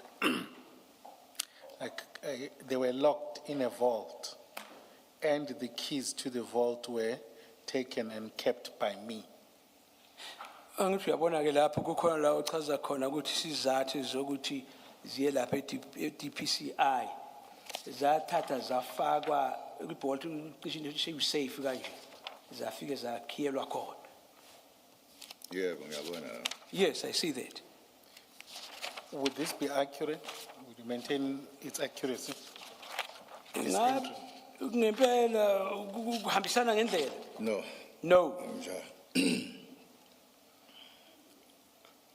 What could explain this? Say that in your statement, in the entry. Ubhaliseleni lokho ukufake kanjani ku statement sakho? Angeke ngichaze ngoba kahle kahle kwakufanele ngisho ukuthi yakhiwe ivault ngase ngiyawuthatha ukhiye ngawunikeza uGeneral Sinoni. I cannot explain that because I was supposed to mention that they were put into the vault and locked in. Was status key? Basithatha isikhiye. Ubani? uGeneral Sinoni. General? Sinona. And General Sinona took the key.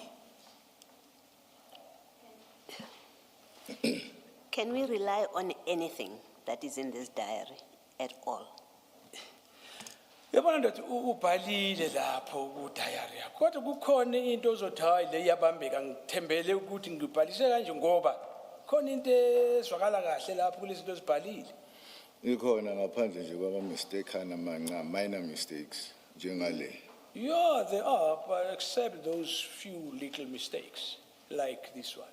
Why would you say this is a minor mistake? It's a storeroom which has drugs in it, which are not recorded anywhere on the subsystem. There's no record of these drugs at this point, where they are, how many they are. There's absolutely nothing. And then you say, I kept the key.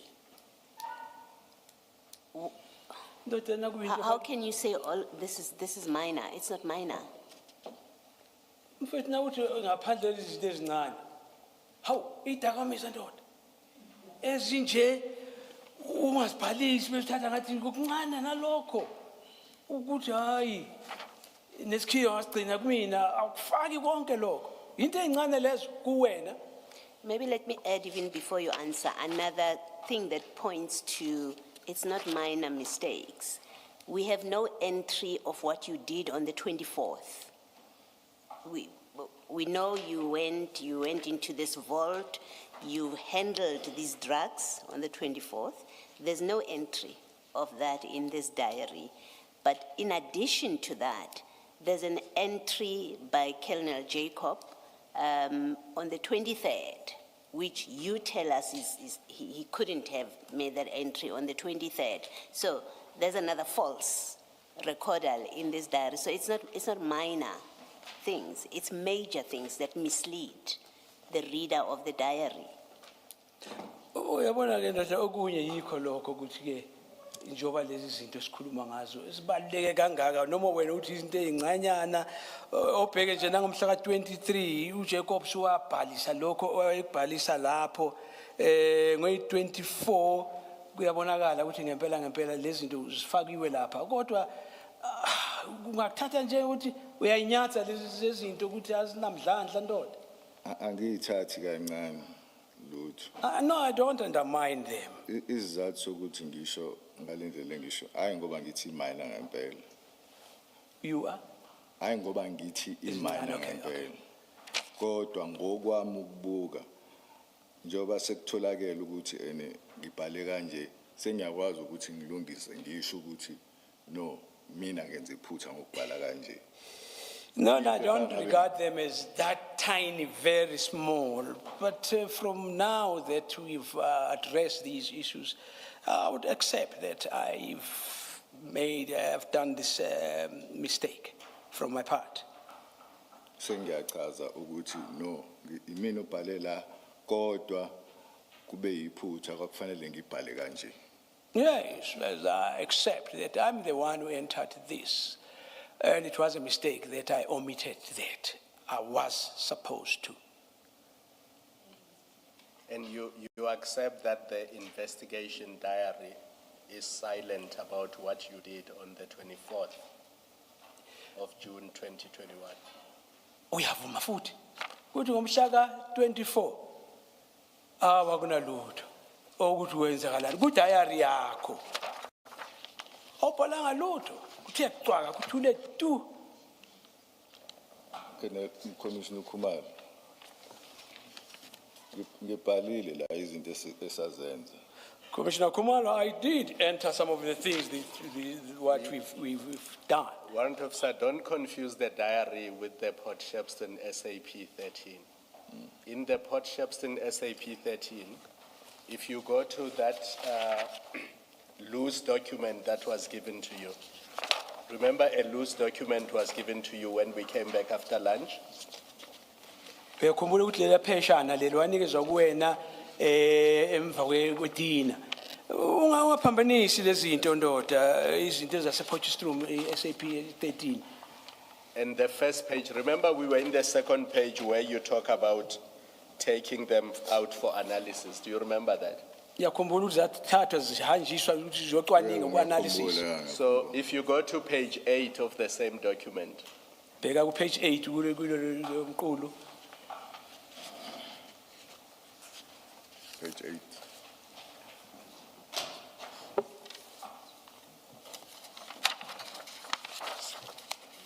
so it's the very last page on page 8.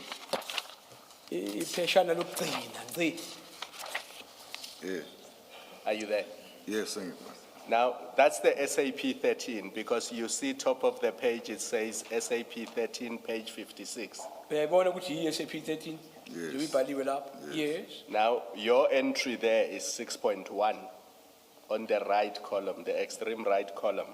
And it says 24 June 2021, items 3.1 to 3.31 taken for investigation.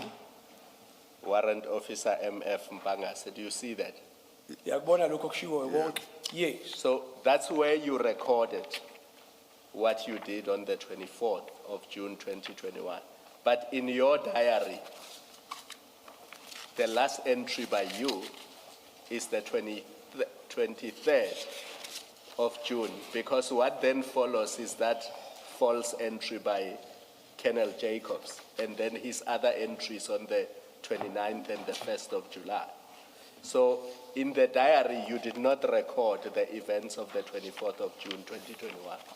Uyezwa ke ndoda ukuthi lokhu kubhalwe la kodwa ku diary yakho do akubhalwanga kuyabonakala lapho ku 24 kubhalwanga lutho kuze uqhubeke kuze kufika ku 29 uyakubona lo. Yeah, ngiyakubona. Yes. So do you now see my point? Uyabona ukuthi kuyaphi ngale Yebo, ndlela. ngiyabona. I do see the point. Can I just check something, still on this? You, in that entry that Commissioner Kumalo raises with you, you say items 3.1 to 3.31 taken for investigation. So you removed all the exhibits on the day? Yebo kunjalo. Yes, it is so. On the day, on the 24th? Ngomhla ka 24. Yebo kunjalo. Yes, it's so. Where were they taken? Zathathwa zisho. This is on the 24th, Mhla remember? ka 24. Kusho ukuthi hayi ukuthi ngawathatha ngahamba nawo. Kwi SAP 13 bafuna ukuthi ungayishiyi ivulekile kanje uma kuukuthi ama exhibits angeke abe se police station. So ngenxa ukuthi ayise Kancane mfethu singikhohle. Yes, in actual fact, not that I literally took them, but we are required on SAP 13 ukuthi nibhale yebo. that we must enter. Qhubeka. Sibhala ukuthi siyawakhipha kwi SAP 13 yase Potchefstroom sizowafaka kwi storage yase Potchefstroom. We are required to state that, enter it, that now they are moving from SAP 13, Spingo, Potchefstroom. Now they are moving to, Potchefstroom. from, as Kwi well. SAP 13 register sasiwakhipha. Oh, I want to mean that we were taking them out of SAP 13 Register. register. So, Port Shepstone register. Yes, a Potchefstroom. Potchefstroom register. Potchefstroom, indeed. so after you, so we know you take them on the 24th out of the Potchefstroom police station register. After that, where are they recorded? From the 25th until they are stolen, where are they recorded, these exhibits? Because we know they are no longer in SAP 13 Potchefstroom. Yebo sekuzwakele ukuthi ngempela ngembala wakhishwa lapha ngomhla ka 24. 25 qhubeka yaphambili. Kusho kukuphi la kubonisa khona ukuthi kukuphi kwenzakalani kanjani kuphi na? Kukuphi la? Akubhalwanga ndawo. Into That is eyenzeka, not recorded anywhere. into eyenzeka i-exhibit clerk yafika ne-SAP 13 What happened? Exhibit clerk came with a speed 13 ukuze into engangiyithunyiwe le ukuthi ngenze ukuze si-entarishe ama-exhibits. I was We sent register. to do so that we enter the exhibits Kwi-13 yase-Potchefstroom. in Kwi-13 register in yase-Potchefstroom. SAP 13 in Potchefstroom. So uma efika umnomzane sasisiyawabhala senza i-entry kwi-register wawabona ukuthi akhona When he arrived, unasho umnumzane sisho bani konjwa? i-exhibit clerk. Oh, when the clerk arrived, we then entered them into the register. Sasisiyawakhipha futhi We then again removed them kwi-register. from the register. Hayi ukuthi sawathatha sawamuvela somewhere else. No. Oh, not that we literally moved the items. What I mean by removing it from the register. Ilokho kuphela kwenzeka. This is all what happened. All right, we have the affidavit of the Potchefstroom Police Station exhibit clerk. And he says, page 78481 rather, 781. 781. the same file.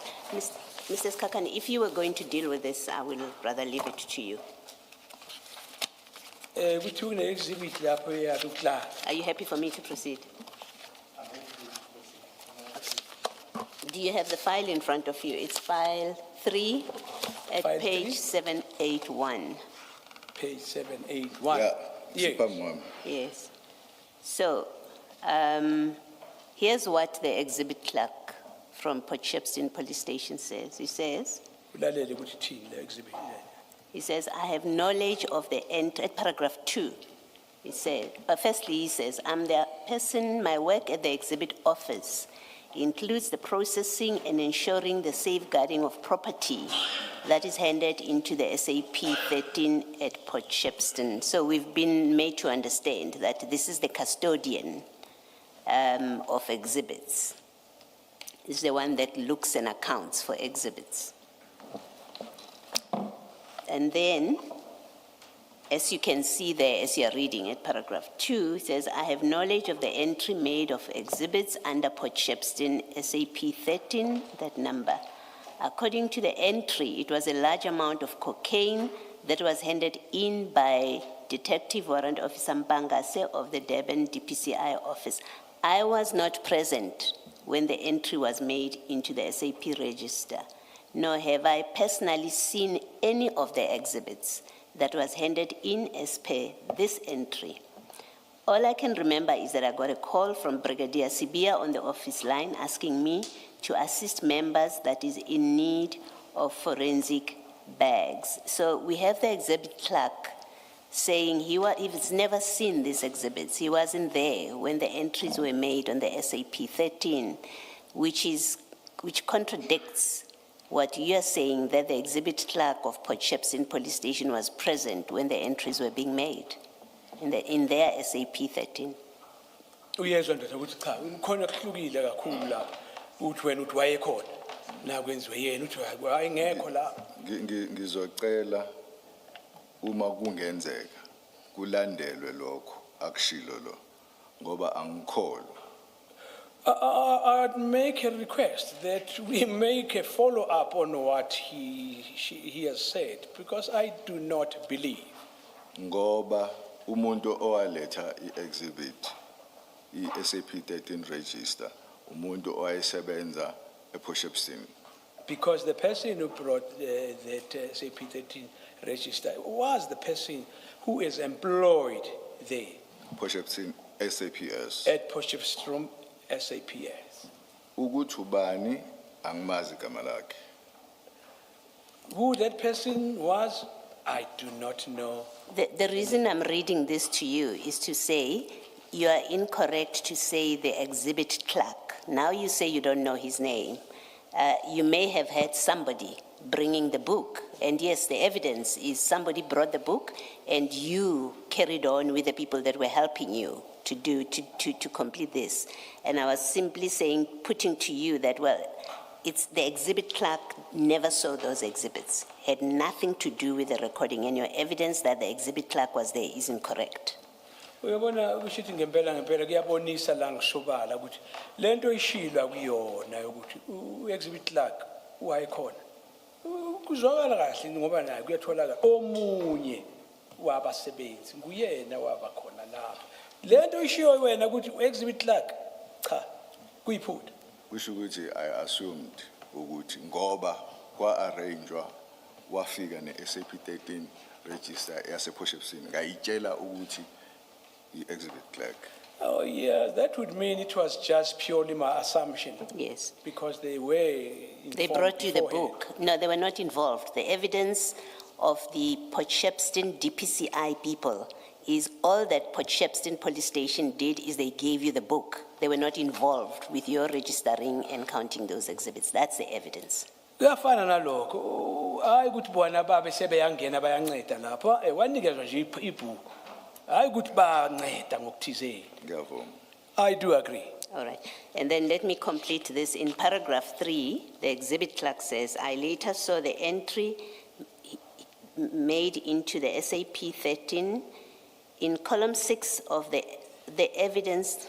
In column 6, the evidence that was handed in as per entries 3.1 to 3.31 was booked out on the same day by Warrant Officer Mpangase for further investigation.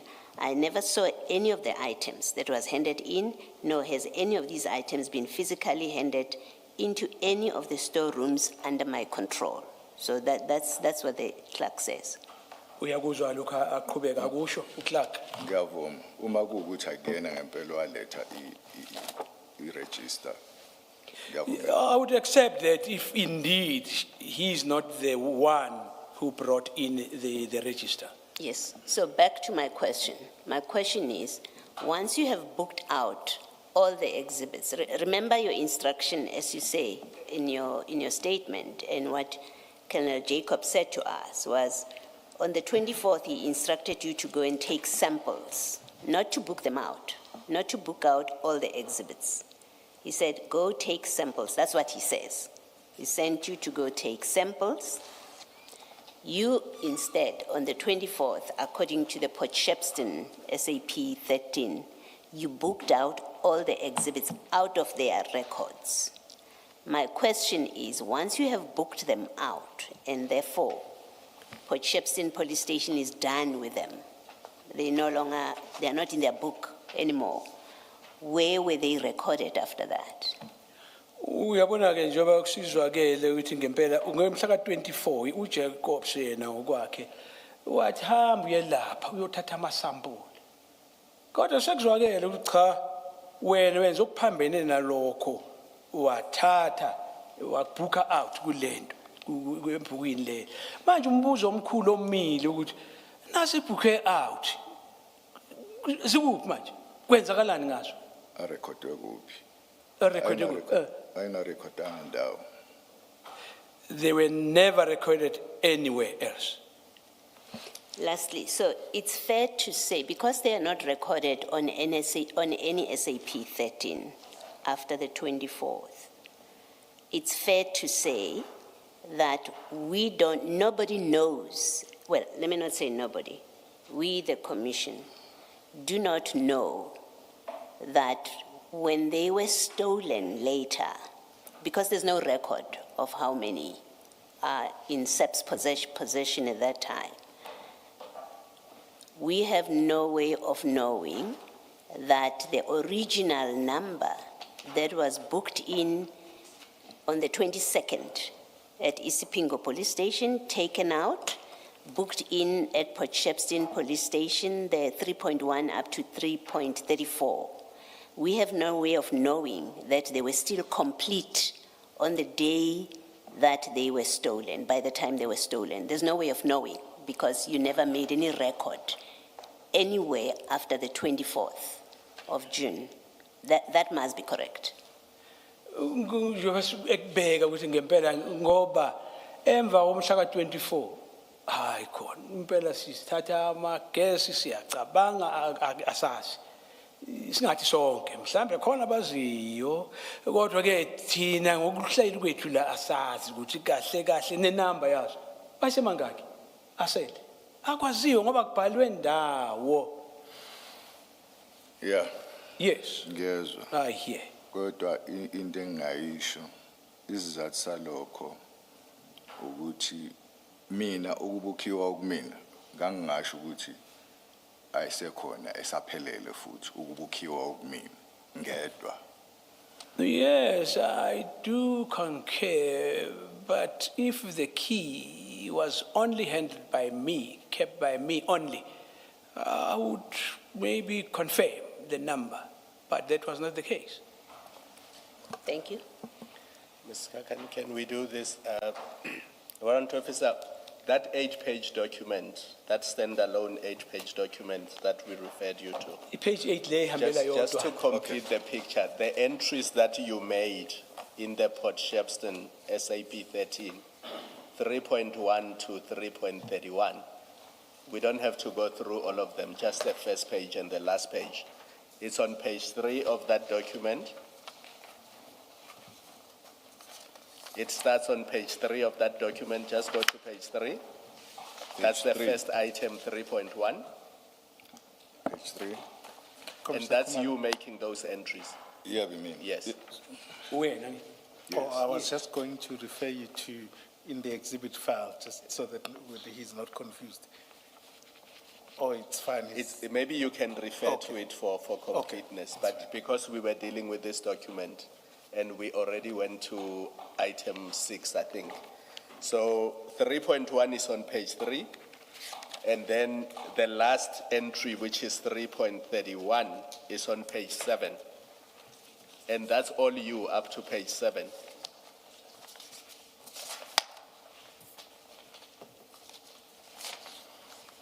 Yes. Uyabona lokho. And then On page 8, there's an entry there, 4.1. Can you just read that? What does it say? Cela ukufunde lapho uyithini le. So on the left, there's an entry 4.1, and that's still your handwriting. What does that say? Umbhalo wakho. 4.1, Yes. Detective Warrant Officer Mpangase, DPCI Durban. Yes, what does it all say? 4.1, 4.2, 4.4. What were you recording there? Bobhalani lapha kulezi nombolo. Bobhalana mayelana nani? Gang recorder ama exhibits. I was recording the exhibits. You were still recording the exhibits, and then your last entry is then this 6.1 to 6.3, where you confirm that items 3.1 to 3.31 are taken for investigation. Yes. Yes. And then after this entry, SAPS does not have a record, a written record of where these exhibits are. Emva kwalokho isabs ayisazi akukho la kubhalwe khona ukuthi zikuphi lema exhibit. Yeah. Yes. So for example, SAPS does not have a written record that they are all accounted for and they are in the safe at the, DPCI. is it the headquarters or the office in Port Shepstone? SAPS does not have a written record of that. Akukho la kubhalwe khona. No, I- Usabs. Yes. And even the diary, the investigation diary, we know that after the 23rd, it does not record anything relating to the custody and location of these drugs. Na kudayari kanjalo kusukela Yeah. ngomhla ka-23 akusekho la kuqhubeka Yeah. khona ukuthi sekwenzakalani. Yeah. Yes. And maybe then, Mr. Mskakane, for the benefit of the transcript, give us the pages in the actual files.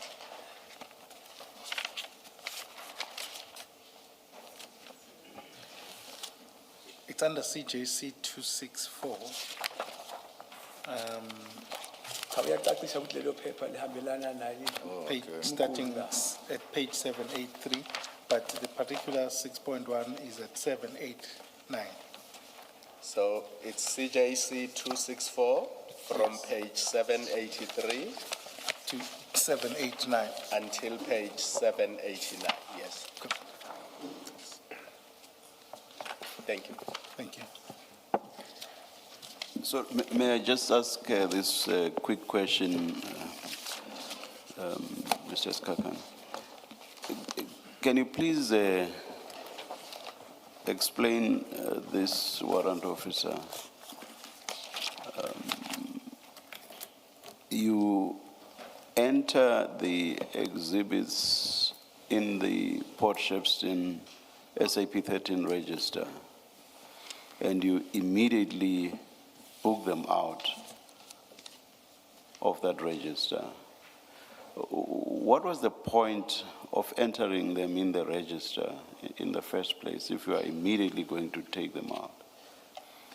Sicela ndoda ukuthi akuchaze kabanzi la. Elapha ePotchefstroom uyayibhalisa lezi zinto uyazibhuka yini uyazifaka. Hawu ngokuxwayisa kweso ndoda masishane nje dudu uyayikhipha futhi. Ungachaza kanjani? Faka khipha masishane. Kwakuyi-instruction engangiyinikezwe uKenneth Jacob. That was Jacob's instructions. That can't be enough. You told us this morning that you are experienced in working with the SAP 13 register. Do you remember saying that in the morning? Yebo kunjalo. Also, yes, it's like that. Now, would you just accept what Colonel Jacob said? If what he said, surely this did not make sense to you, did it? He says, enter these and immediately take them out of the register. Did that make sense to you? Kodwa na uyibheka lento ndoda ayisho khona. Usho ukuthi ngabe ukuthi uyakunika umqondo ohlakaniphile awu lento isebenza ngendlela. Faka khipha masishane. Ngabe uthini lapho? Ubona ngathi yenza ingqondo leyo nto. Ingakho ngithe ngangenza into engangiyitsheliwe.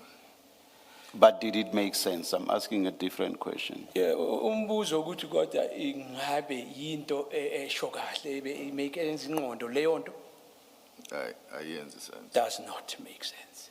And you did it nonetheless, even though it did not make sense. You did exactly that nonetheless. Lento yayibona ukuthi iyabheda kodwa uthi hayi ngiqhubeke ngayo. Ngempela waqhubeka wakwenza. Ngakwenza. Yes, I did. And why would you have done that? Ngoba Angizange ngicabange kakhulu ukuthi I never thought of it that much. And you knew that the exhibits were going to remain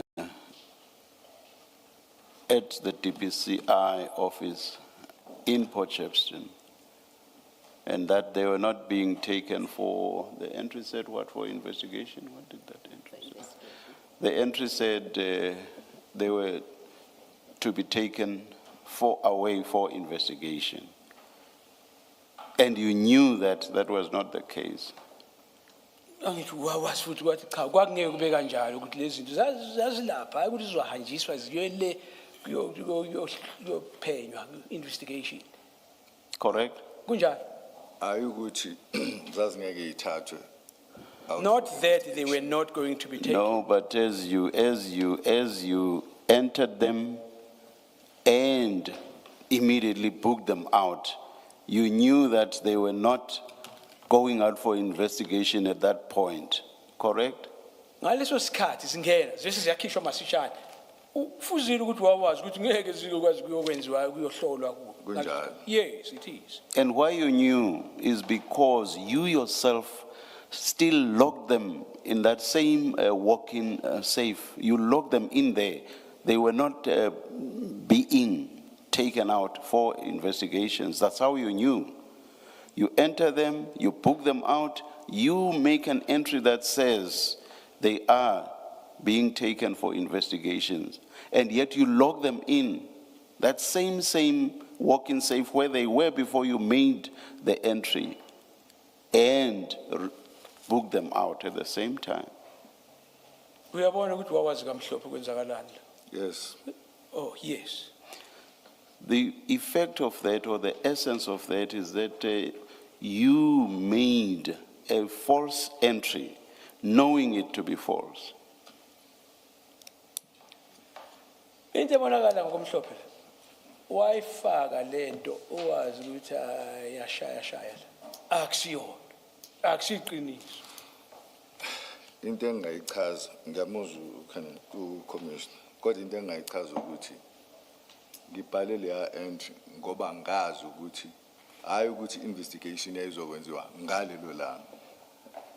To answer you, Commissioner, yes, I entered that entry, but that does not necessarily mean that the investigation was going to be done on that particular day. The investigation yayingenziwa after sengwakhiphile. It could have been done after I have removed them. Kwakuzodependa kwi-IO ukuthi yenza nini investigation ngalawo ma-exhibits. That was going to be entirely dependent on the IO, investigation officer, as to As when it- is he going to do it. I'm sorry. Oh, please finish the sentence. Stan, yeah, Sorry, okay. sorry, so I spoke over you. Please. As Commissioner pleases. Yes, it was going to be dependent on him as to when was he going to conduct the investigation. Thank you. That does not answer the question, which is this, but as at the time you made the entry that these were being booked out for investigation, that was a false entry. As at the time you made it, that was a false entry because you are leaving those exhibits inside that walk-in safe and you are locking them there and you are taking the key back to General Sinona. As at the time you made that entry, it was false. Ngalesikhathi ubhala ngaso leso sikhathi obhale ngaso kwakungasiqiniso lento wayisho ngoba uyazi sivaleleke la ukuthi ke wena sizohamba siyo-investigate ngaleso sikhathi ngoba uSinono noKhiye uzonikeza kusho kwangabhali iqiniso. ngizobeka ngenye indlela ukuze ngibone ukuthi uzochazeleka I'll try and clarify this differently. Maybe it would be understood. Yes.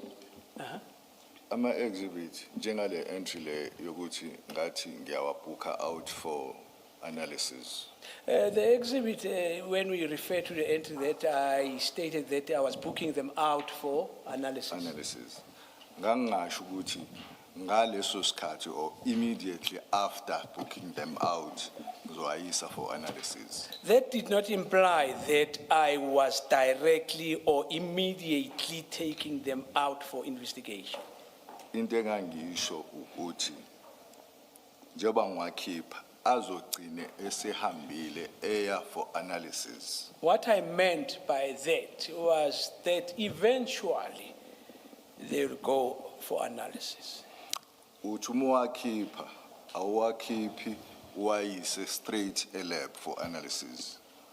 When you take them out therefrom, you don't immediately take them straight to analysis. Uyawathatha uhambe uyowafaka kwi-safe yakho e-ofisini. You take them, keep them in your own safe in your office. Yes.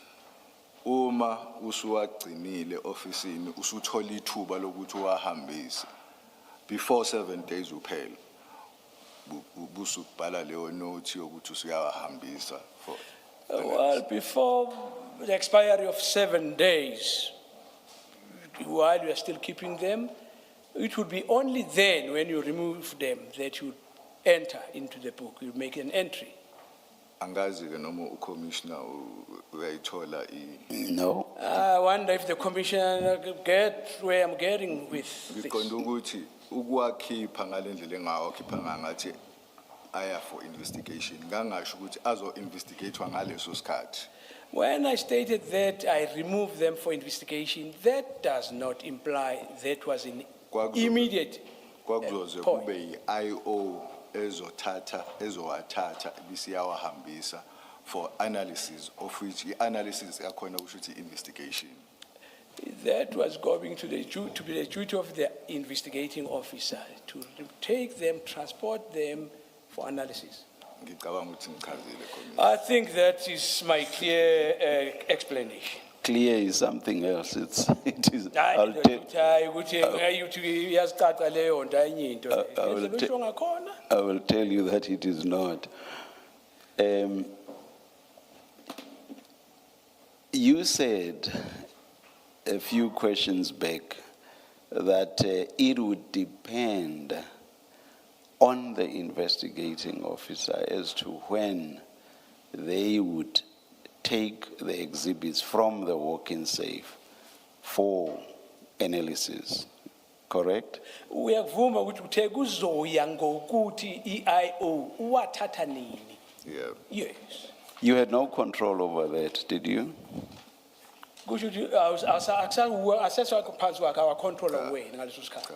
Yes, no. So the IO could have done this the following day.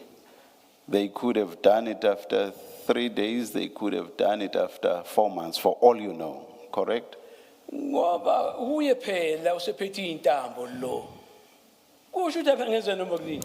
Mhlawumbe emva kwamalanga amathathu, udla kweviki. Yeah. Noma nanini mhlawumbe mfake 4 months. Yeah. Yes. And yet you have made an entry that says, that books them out, underline booking them out of the SAP 13 register. You have made an entry that books them out of that register on the basis that they are going for analysis. Khumbula ukuthi wena ngokwakho uwabhuke out. Ubhala lapho. Leyo nto isho ukuthi ayahamba akuyo analyzewa. You understand that? Yakuzwa lo. Ngiyakuzwa. And you Yes. think that it makes sense for you to have made that entry? Usho ukuthi ngabe ngempela wenza kahle kunengqondo ukuthi ngabe wabhalisa into ongeyiyo. Ucommissioner ngingamnxusa ukuthi ahambe abheke amanye ama-13 registers. No, I don't Urge the care. commissioner to go and check other. I don't care about others. I don't care about other. I'm sorry, that did not get translated. Please, can you please Should I translate translate that? sorry. No.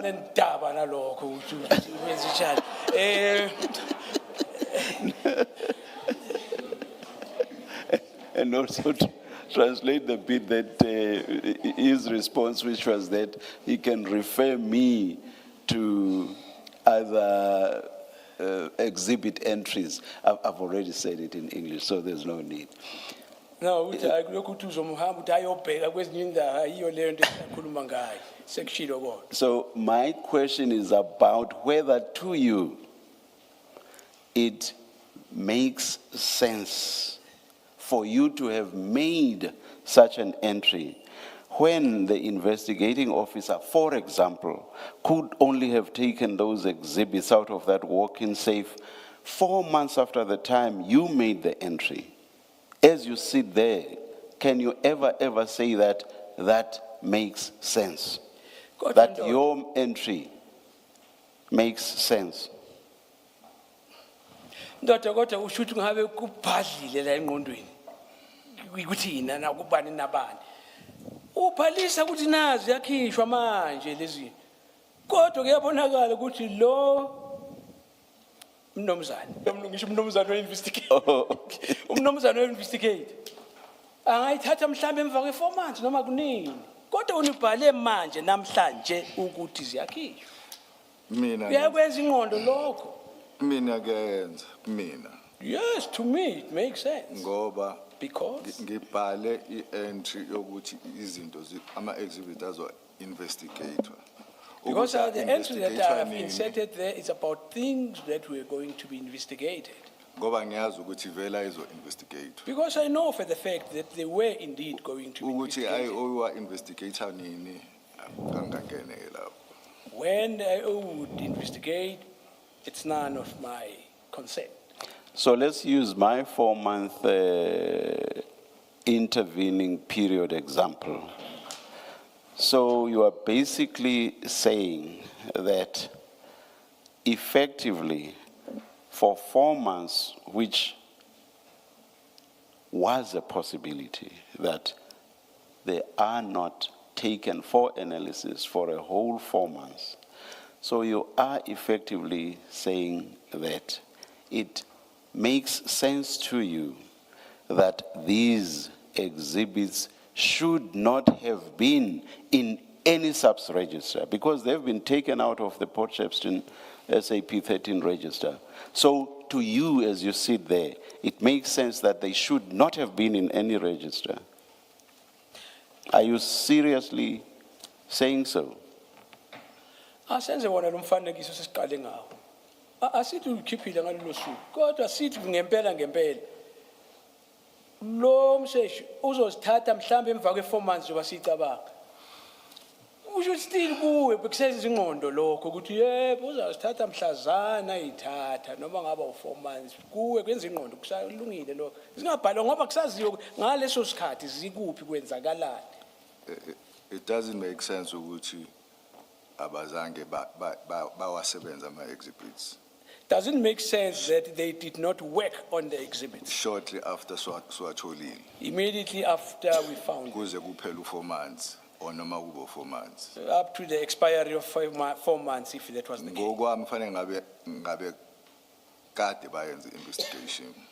According to me, they should have Ngoba done that long time ago. mina ngokwami ngangizokwenza investigation shortly after. If it was for me, I was going to do that immediately, Futhi within 7 days. within the 7 days. It cannot lie in your mouth to say that. You cannot say that because earlier you already accepted that you had no control over the period when, or you had no control over the time by which the investigator could have taken the exhibits for analysis. You had no control over that. So you cannot say what you have just said.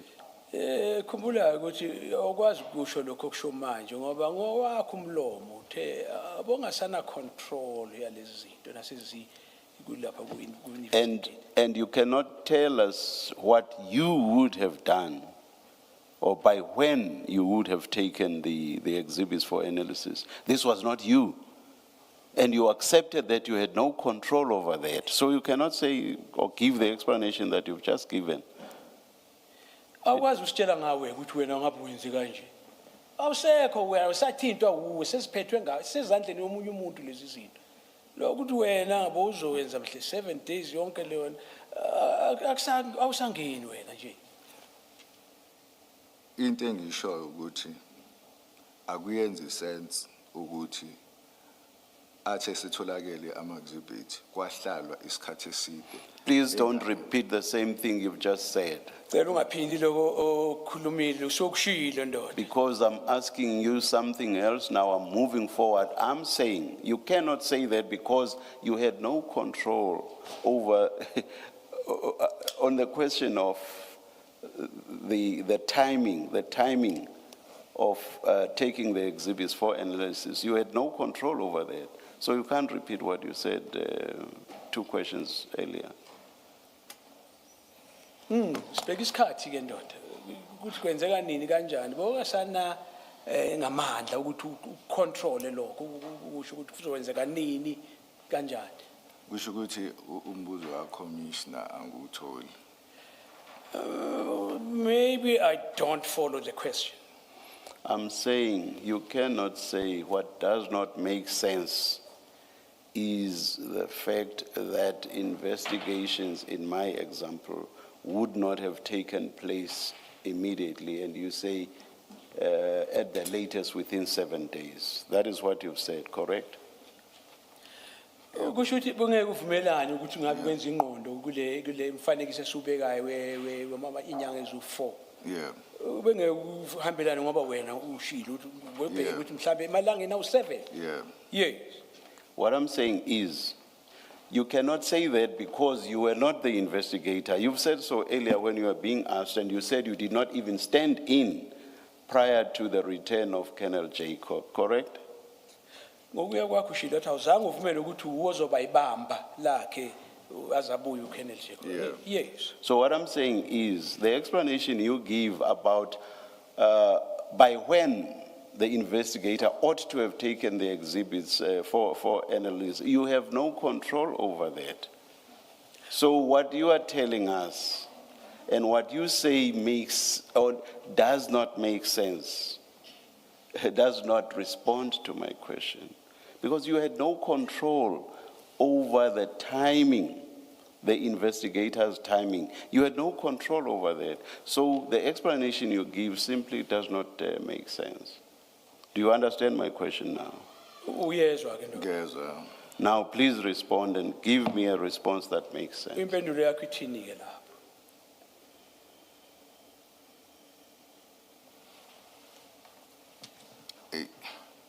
Hey. Le mpendulo.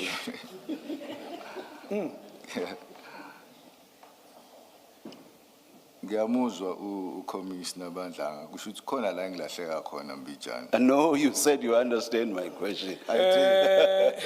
Yabona ndoda uthi wena akakhona lahle kodwa uthi uyakuzwa uthi wena hayi ngikubuziwe ukuthi uyezwa kahle wathi yebo. Yeah, ngishilo. Yes, I did say so. Ngishilo. Now, why Khona do la you- engilahleka khona ngoba ngithi ngiyaphendula athi uCommissioner angiphenduli ngale. I think I miss a point somewhere because when I endeavor to answer, but the commissioner says no, it's not the answer. If you understand the question, you should be able to give an answer, whatever the answer may be, but I will leave it there. Asizoyeka ngoba ngowakho umlomo uthe kusho wena uzange uthi ayengizwanga kahle uthe ngiyezwa kahle manje uhlule uphendule kodwa uthi asiyeke leyo into. Warrant officer, just one thing from me. I believe that entry you made on the 24th of June is false. You were not booking out the exhibits for investigation. Uyavuma ukuthi uyakubona kwakhe lento wayibhala la kuyiyo ukhuphuza ukuthi la owabhala lapha ukuthi usikhiphile akusibi njalo. Yabhalwe mina le entry ayingekho futhi false. No, it was not, I'm the one who entered that entry. And let me explain why I say it is false and misleading. Because a day earlier, on the 23rd, and we see that in your diary, your last entry in the diary on page 802, you had already taken samples for investigation. You say samples were taken out of the bags, they were put in exhibit bags, and they were sealed, and they were going to be taken to FSL. So that's the investigation. So that happened the day before. What you were doing on the 24th had nothing to do with exhibits being sent to the laboratory for investigation. Because the day before, you had already done that. So when you were making an entry on the 24th to say you are taking out all the exhibits for investigation, that was false and misleading. Because that was not the purpose of that entry. It had nothing to do with exhibits being made available for the investigating officer to take them to the lab. Because that you had done the day before. Ngokufingqiwe ke ndoda ukuthi hayi khona. Uyasidukisa. Lana hayi khona manga. Akusile iqiniso ngoba vele ngelanga ngaphambi kwe24. Bose ukuthathile lama sample. Amabheka khona abawasila wawavala wawahambisa. Lento ebhala ngomhla ka24 into eyenzekele ngayizolo. Kwe24 akusasile iqiniso ukuthi bowusayenza lokho. Ang understand ukuthi ngenziwa yini ukuthi ngenza false entry. I don't understand why would I put a false entry. Lento engayibhala lapha iyona. What appears there is the fact. Injengoba ngisho, njengoba ngibhalile futhi. It Angizange is manga. the way it is, the way I've stated it. It's not a lie. So I guess the entries and your diary will speak for themselves, and I will leave it there. Sizokuyeka lapha kodwa lokho okubhalile ne-diary yakho hayi kuzoyixoxa indaba. Siyeka lapho. Just still on this topic, that you were holding the inquiry file for Colonel Jacob. And everything that you did, we know from your statement, he gave you instructions on the 23rd, you tell us, that's what you say in your statement. He gave you instructions to go and put this stuff in exhibit bags, to enter them in the SAP 13, to go and take samples. So you didn't do anything independently. You were acting, because you were holding for him, you were acting with everything that you did relating to these. Is that correct? Kuyiqiniso ukuthi hayi ukuthi wawuzenzela wena ukuthi kusuka kuwe. Wawulandela lokho otshelwe khona. Yeah. Yeah. Yes. Okay. So it must be then that when you make the entry in the Port Shepstone SAP 13, where you take out from their SAP 13, where you take out these exhibits, that's not your own independent initiative, because this is not your file. This is not your inquiry file. It must be that you are acting on Colonel Jacob's instruction to sign them out. Konke lokho okukhulunywa nokukhipha lapho kuthatha lamazwi hayi ukuthi wena bowuzimela uthi hayi sengicabanga ukwenza kanje ngicabanga ukwenza kanje ya bowulandela ngokuya kwakho into otshelwe yona. Akunjalo. No, it is not so. Okay, explain how it is you make that decision independently in a file. Sorry. I-exhibit clerk eyayikhona ngaleso sikhathi. The exhibit clerk who was present at that moment, Iyona eyasho ukuthi since siwagcina lapha e-DPCI offices asiwabhuke out. he's the one who suggested that since we keep them in Siwagcina lapha e-DPCI offices ama-exhibit Yeah. asiwabhuke out. since we keep them in that DPSI, DPCI, DPCI. Then he said we must book them, book them out. Yes. book them out, actually. So why, if that is so, and this is something we are hearing for the first time, Siqala ukuzwa ke lokho. if that is so, why was your entry not that they booked out for storage at DPCI? Why did you say that instead of this false recorder that you're taking them out for investigation? Awukushongo ngani ke lokho ngoba siyaqala ukuzwa lokho manje. Ingazange ungazange ukusho eqaleni.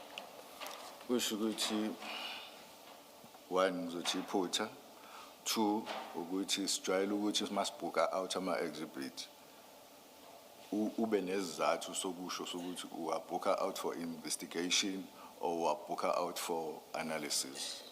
I would say, firstly, it was a mistake from my part. Kwesibili ukuthi, Uwabhuka out for analysis. the second one that we booked them out for analysis. Hayi ngoba uwabhuka out for analysis ngalelo langa. That does not mean you booked them for analysis, meaning on that specific day, they're going to be analyzed. No, that's not a good enough answer. We know you're not booking them out for investigation. We know that, fact. So it's a lie that is recorded here that you are taking them out for investigation, but also as a matter of fact, it's a lie. That's not why you booked them out. They were not to be investigated. According to you, they were being booked out because, out of their book, you're taking them out of the SAP 13 because the clerk said to you, well, you are keeping them somewhere. Take them out of my book. So they are out of their book.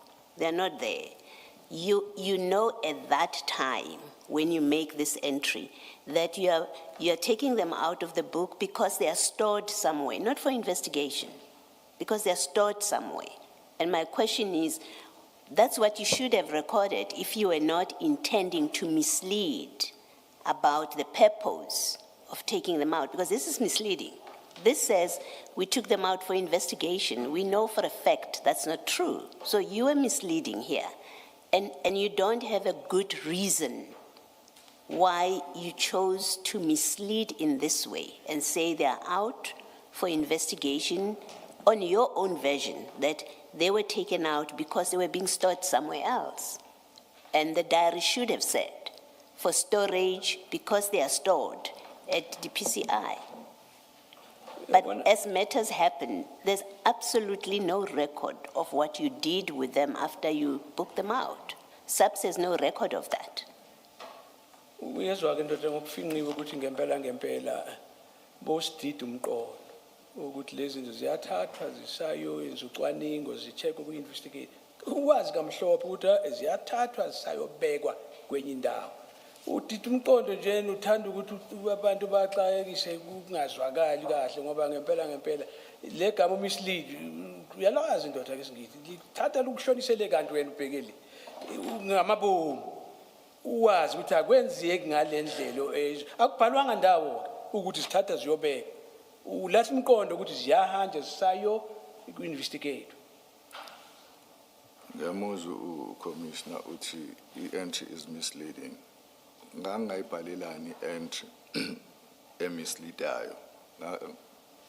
Angi-understand ukuthi why. No, why bala? You wrote it. Utshela ngesakho usizwa kahle wayibhala. Angazi asikho isidingo sokuthi ngibhale There was no reason for me to put that. mina ngabhala ngendlela esijwayele ukubhala ngayo ukuthi uma ukhipha ama exhibit awusho ukuthi uyakhipha uwayisa eofisini uyawakhipha uwayisa endaweni yokuthi uyawakhipha for investigation or uwakhiphe for analysis. No, it was per the way we normally do things. All right. Just take Thank them you. out and you just write for investigation, for whatever purposes. So we took them out. Thank you, Mrs.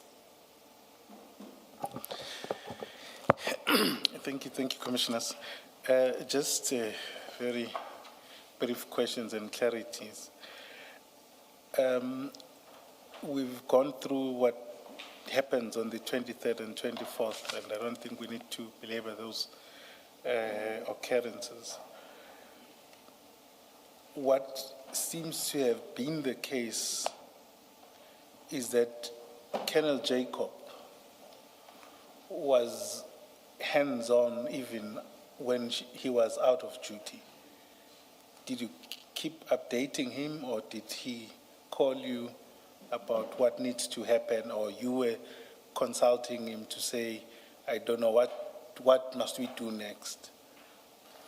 Uyabona siyabona mhla ka-23 24 izinto ezenzakala kodwa ke into ebonakala la uJacob bekazi kahle ngomhlophe ukuthi kwenzakalani bombhalansisa isikhathini esiningi ukuthi kanje kwenzakala lokhu nalokhu ayabazi kahle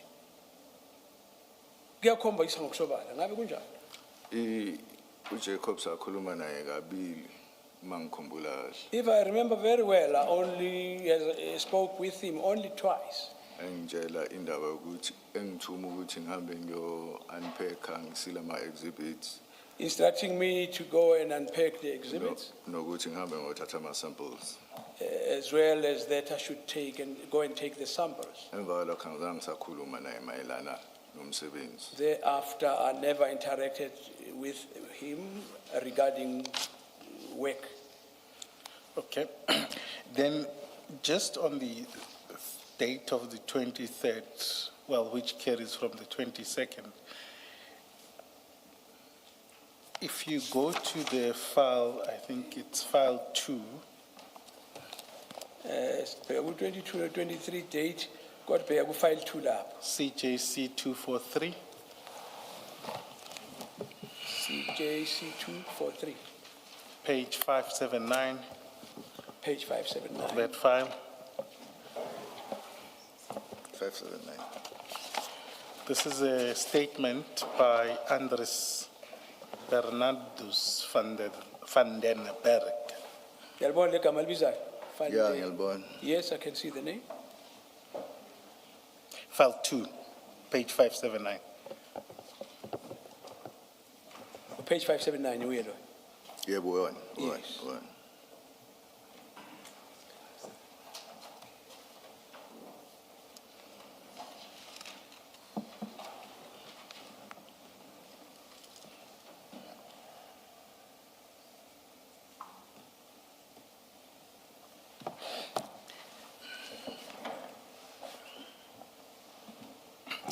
So this is a statement from Anders Warrant Officer van den Berg.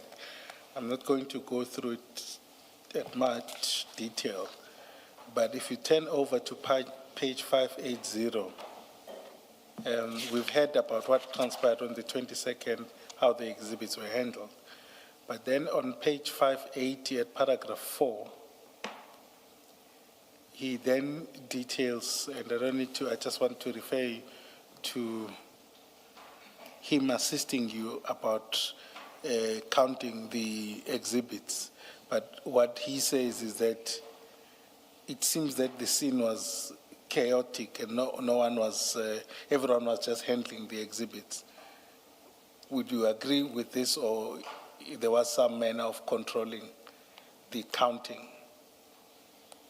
Uyabona ndoda lapha sho ukuthi kwakuyingquveke ebhange lapho nje umunye umuntu ole nomunye le kwakungekho ingathi indlela elandelwayo econtrolekile ukuthi ubani wenzani. Ngiyayibona lento ebhalela. I see with that on this. So if there were about, I don't know the math per se, but over 500 bricks, is it 500 bricks? 541.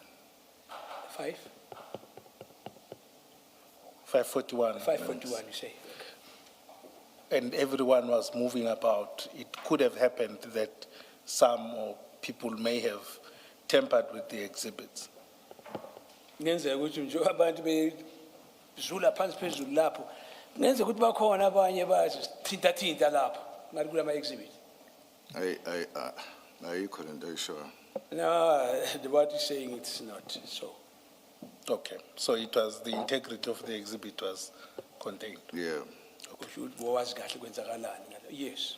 Okay. Then, what is most peculiar for me is what he then says about booking the exhibits, it's the highlighted part. And it says, Highlighted corner. I also had the members had to call around for forensic bags, and they spoke to Warrant Officer Mkomo of DFL at my office to arrange forensic bags that they needed. I arranged with Potchefstroom Station that Warrant Officer Mpangase can enter all the cocaine into the sub-13 and sign it out for further investigation, avoiding transporting all the cocaine to the station due to the security risk and logistics involved. I told the station the cocaine was in the process of being moved to Cape Town and it just needed to be booked in and out for the purpose of the chain of custody. Is what he is saying there correct? Uyabona ukuthi into ayishoyo lapho. Kunjalo. Angizange ngimuzwe ekhuluma kanje. Awuzange? Angizange ngimuzwe ekhuluma kanje. I Kuthiwa did not ekhuluma hear nobani him ngazo. saying this. Okay. And your interaction with him was just on the counting of the exhibits? Ukukhulumisana kwakho kwakukhulumayelana nokubala kwale ma exhibit. Nokuthi angakamkhumbuli nokuthi ubalwa. I Kodwa don't even remember who this person is. Okay. No, that's fine. Then,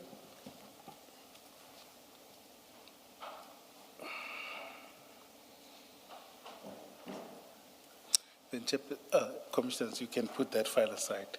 It may not, it will, we'll need it. Maybe because you're on this page in that paragraph, to just further point out something that Commissioner Kumalo pointed out to you in your diary, that you took the samples on the 23rd. The deponent in this affidavit at 580 says the same thing. He says, you took the samples on the 23rd, which is what you say also in your diary. Okay. Uyabona ukuthi kuyafana ngalo mhla ka 23 namasampuli wathi usho njalo ukuthi akhishwe khona nala kushiwo njalo. Yeah. Yes. So it's not correct in your statement where you say that Colonel Jacobs on the next day, remember at paragraph 16 of your statement, you say on the following day, which is the 23rd, Colonel Jacob called you to go and get FSL bags. And then at paragraph 17, you say, again, I received a call on the next day. That next day cannot be the 24th, it's the 23rd. On your diary and Van der Berg's. Uyabona diary ni yakho kubhalwe njoba esho umcommissioner ukuthi ngeke kube kanjalo. Kungenzeka. All right. Thank you. Kungenzeka ukuthi yeah. Yes, it is possible. Thank you. Thank you. And then on the days that follow, you said you only discussed with Colonel Jacob, I would presume it would be the 23rd and 24th. Now he comes back on the 29th. As the person handling the inquiry, what was your plan about investigating the matter? Were you simply just going to hold on to it and wait for Colonel Jacob? Manje ubheke ndoda kusuka la madate abalwayo 23 24 kuzofika nge29. Iplan yakho kwakuyini ukuthi la malendo uzolokhu wagcinile kwenzakalani ngawo? Iplan yami mayelana nani? My plan concerning what? The exhibit and the inquiry. Mayelana nama exhibit ne inquiry. I-exhibit ngawanikeza ngahanda over yonke into ukhuluma amapha amazibiti kuqala. The exhibit I handed over to, but before I answer, which exhibit are you referring to? So you're in charge of this inquiry, right? Angithi who in charge manje kule inquiry? You've done the sampling. In fact, I'll go there. I'm asking, was it understood that you won't do anything? You didn't have any desire to do anything or investigate anyhow until Jacob comes back? Ukuya kwakho wangalangazeleli ukuthi khona ozokwenza noma uqhubeke ngophenyo azabuye. Yebo kunjalo. Jacobs, yes. Okay. And you know that the exhibits must be sampled within 7 days? Ngowazi ukuthi ensukwini eziwu-7 funeke sezenziwe sanjisiwe. yebo kunjalo. Yes. Okay.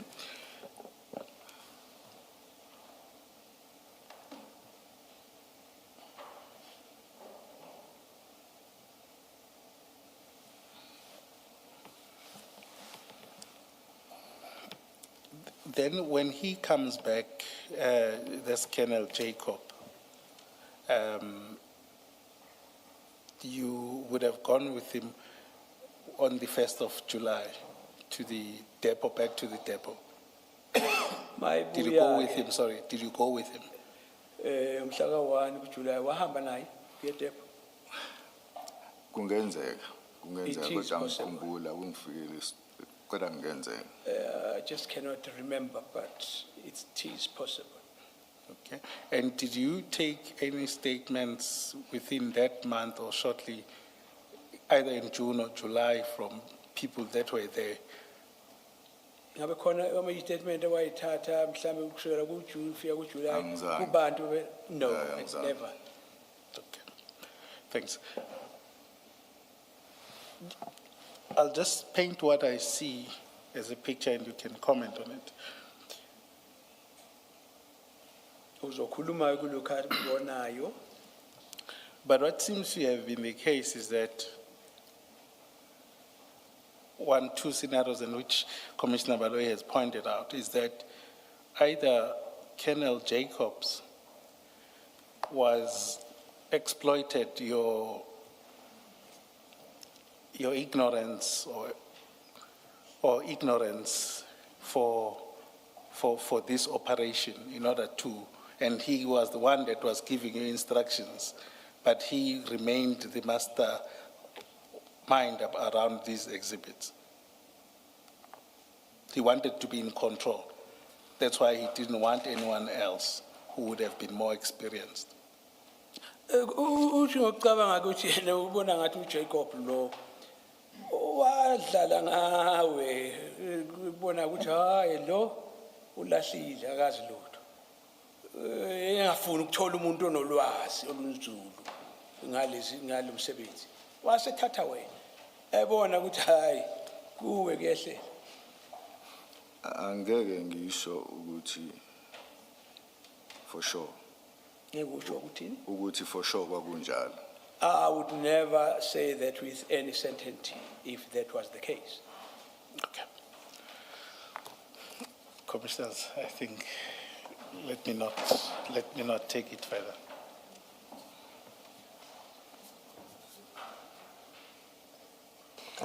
Warrant Officer, we got evidence from Colonel Jacob and General Sinona that at some point you left the employ of DPCI. When was this? When did you leave? Kuyezwakele ke ebufakazini beka Jacob no Sinona ukuthi kwaba khona isikhathi la wake wayeka emsebenzini lapha 2021. kwakunini 2021 When in 2021? nini ngo-2021 November, I think. November. And what was the reason for leaving? Was it retirement? Was it a resignation? That's unclear. We've got contradictory evidence about that. Uyabona kukhona la singezwa kahle khona kuyaphambana wayeka ngoba usuthatha impension noma uthatha wayeka noma kanjani kwenzakalani Kunezizathu there are reasons personal, but but these reasons are personal. ngingasisho eceleni hayi la. I cannot say that in this open forum. So But, it was, yeah, it wasn't, you were not due for retirement. Bese ngafika isikhathi uthatha umhlalaphansi. No. Okay, so when Colonel Jacob said that it was widely known in the office that you were planning to retire, and that's how you left, you retired, he's not correct. Manje kwabona ithi hayi kwakwaziwa ubani nobani ukuthi hayi wena vele usufuna ukuthatha umhlalaphansi. Akusiqiniso lokho. Akulona iqiniso leyo. That is not true. Okay, which is what General Sinona said. He said it's not true that you were retiring. So General Sinona Sinona confirmed confirmed what you're saying. Are you presently back in the SAPS? Yebo kunjalo. Yes, that is so. Since when? Kusukela nini? Ngo 14 February. This Since year, 14th this February year, 2026. 2026. Yes. 2026. All right, thank you. Can we just, did you retire or resign before the date when the exhibits were stolen, or was it after? Because we know they were stolen during the weekend of the 7th and 8th of November. When did you resign or retire? Was it after that or before that? Phela lezi zinto zathathwa 7 zika November. Wena sifuna ukwazi ukuthi bosuhambile, Before, uhambe before. I left before. I resigned before. I resigned before the day. So how did you get to know that the exhibits were stolen? Manje wafika kanjani kuwe ukuthi tshontshiwe wazi kanjani? Uma ngithi I resigned before, ngafaka i-application yokuresigna before ama exhibit antshontshwe. Now what I mean, Entshontshwa- okay. Entshontshiwa ngangikhona ngisekhona. Now what I mean by resignation is that I put the application there off. But when they were stolen, I was still around. Can you just explain that a bit? Because your letter of resignation said with immediate effect, or that's what we were told, that you resigned with immediate effect. But if you say you put in a letter and the exhibits were lost while you were still there, it suggests you gave notice. Can you just explain how that worked? And if you can, Khambelani, uyabona na umuntu lokhu ya resign athathe notice. Kodwa ngoyakho uyithi wathi sengizwile ngihamba manje. Uya resign manje uhamba manje. Manje usho futhi wawusasekhona. Akhathi sitshontsha uchaza kabanzi. Ngafaka i-application yokuresign. I put in the resignation application. Yaprocesswa. Ngase ngiyatshela ukuthi ngizoresigna ngoNovember, month end ya November. When it was processed, I was then informed that I was going to resign in November. all right, thank you.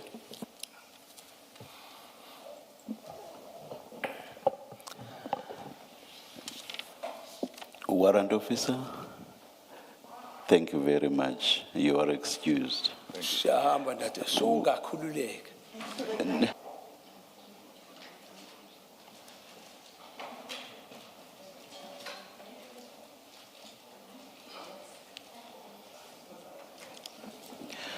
Yeah, we resume at 9:30 on Monday, but we will be resuming with the testimony of witness M, which will be in camera.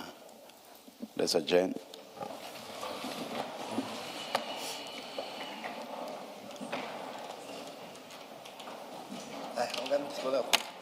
Hayi sifundile namhlanje njengombhali isiZulu lithi hayi ngo siyafunda namhlanje Namfundekile ngiyabonga mnumzane. Siyabonga kakhulu baba.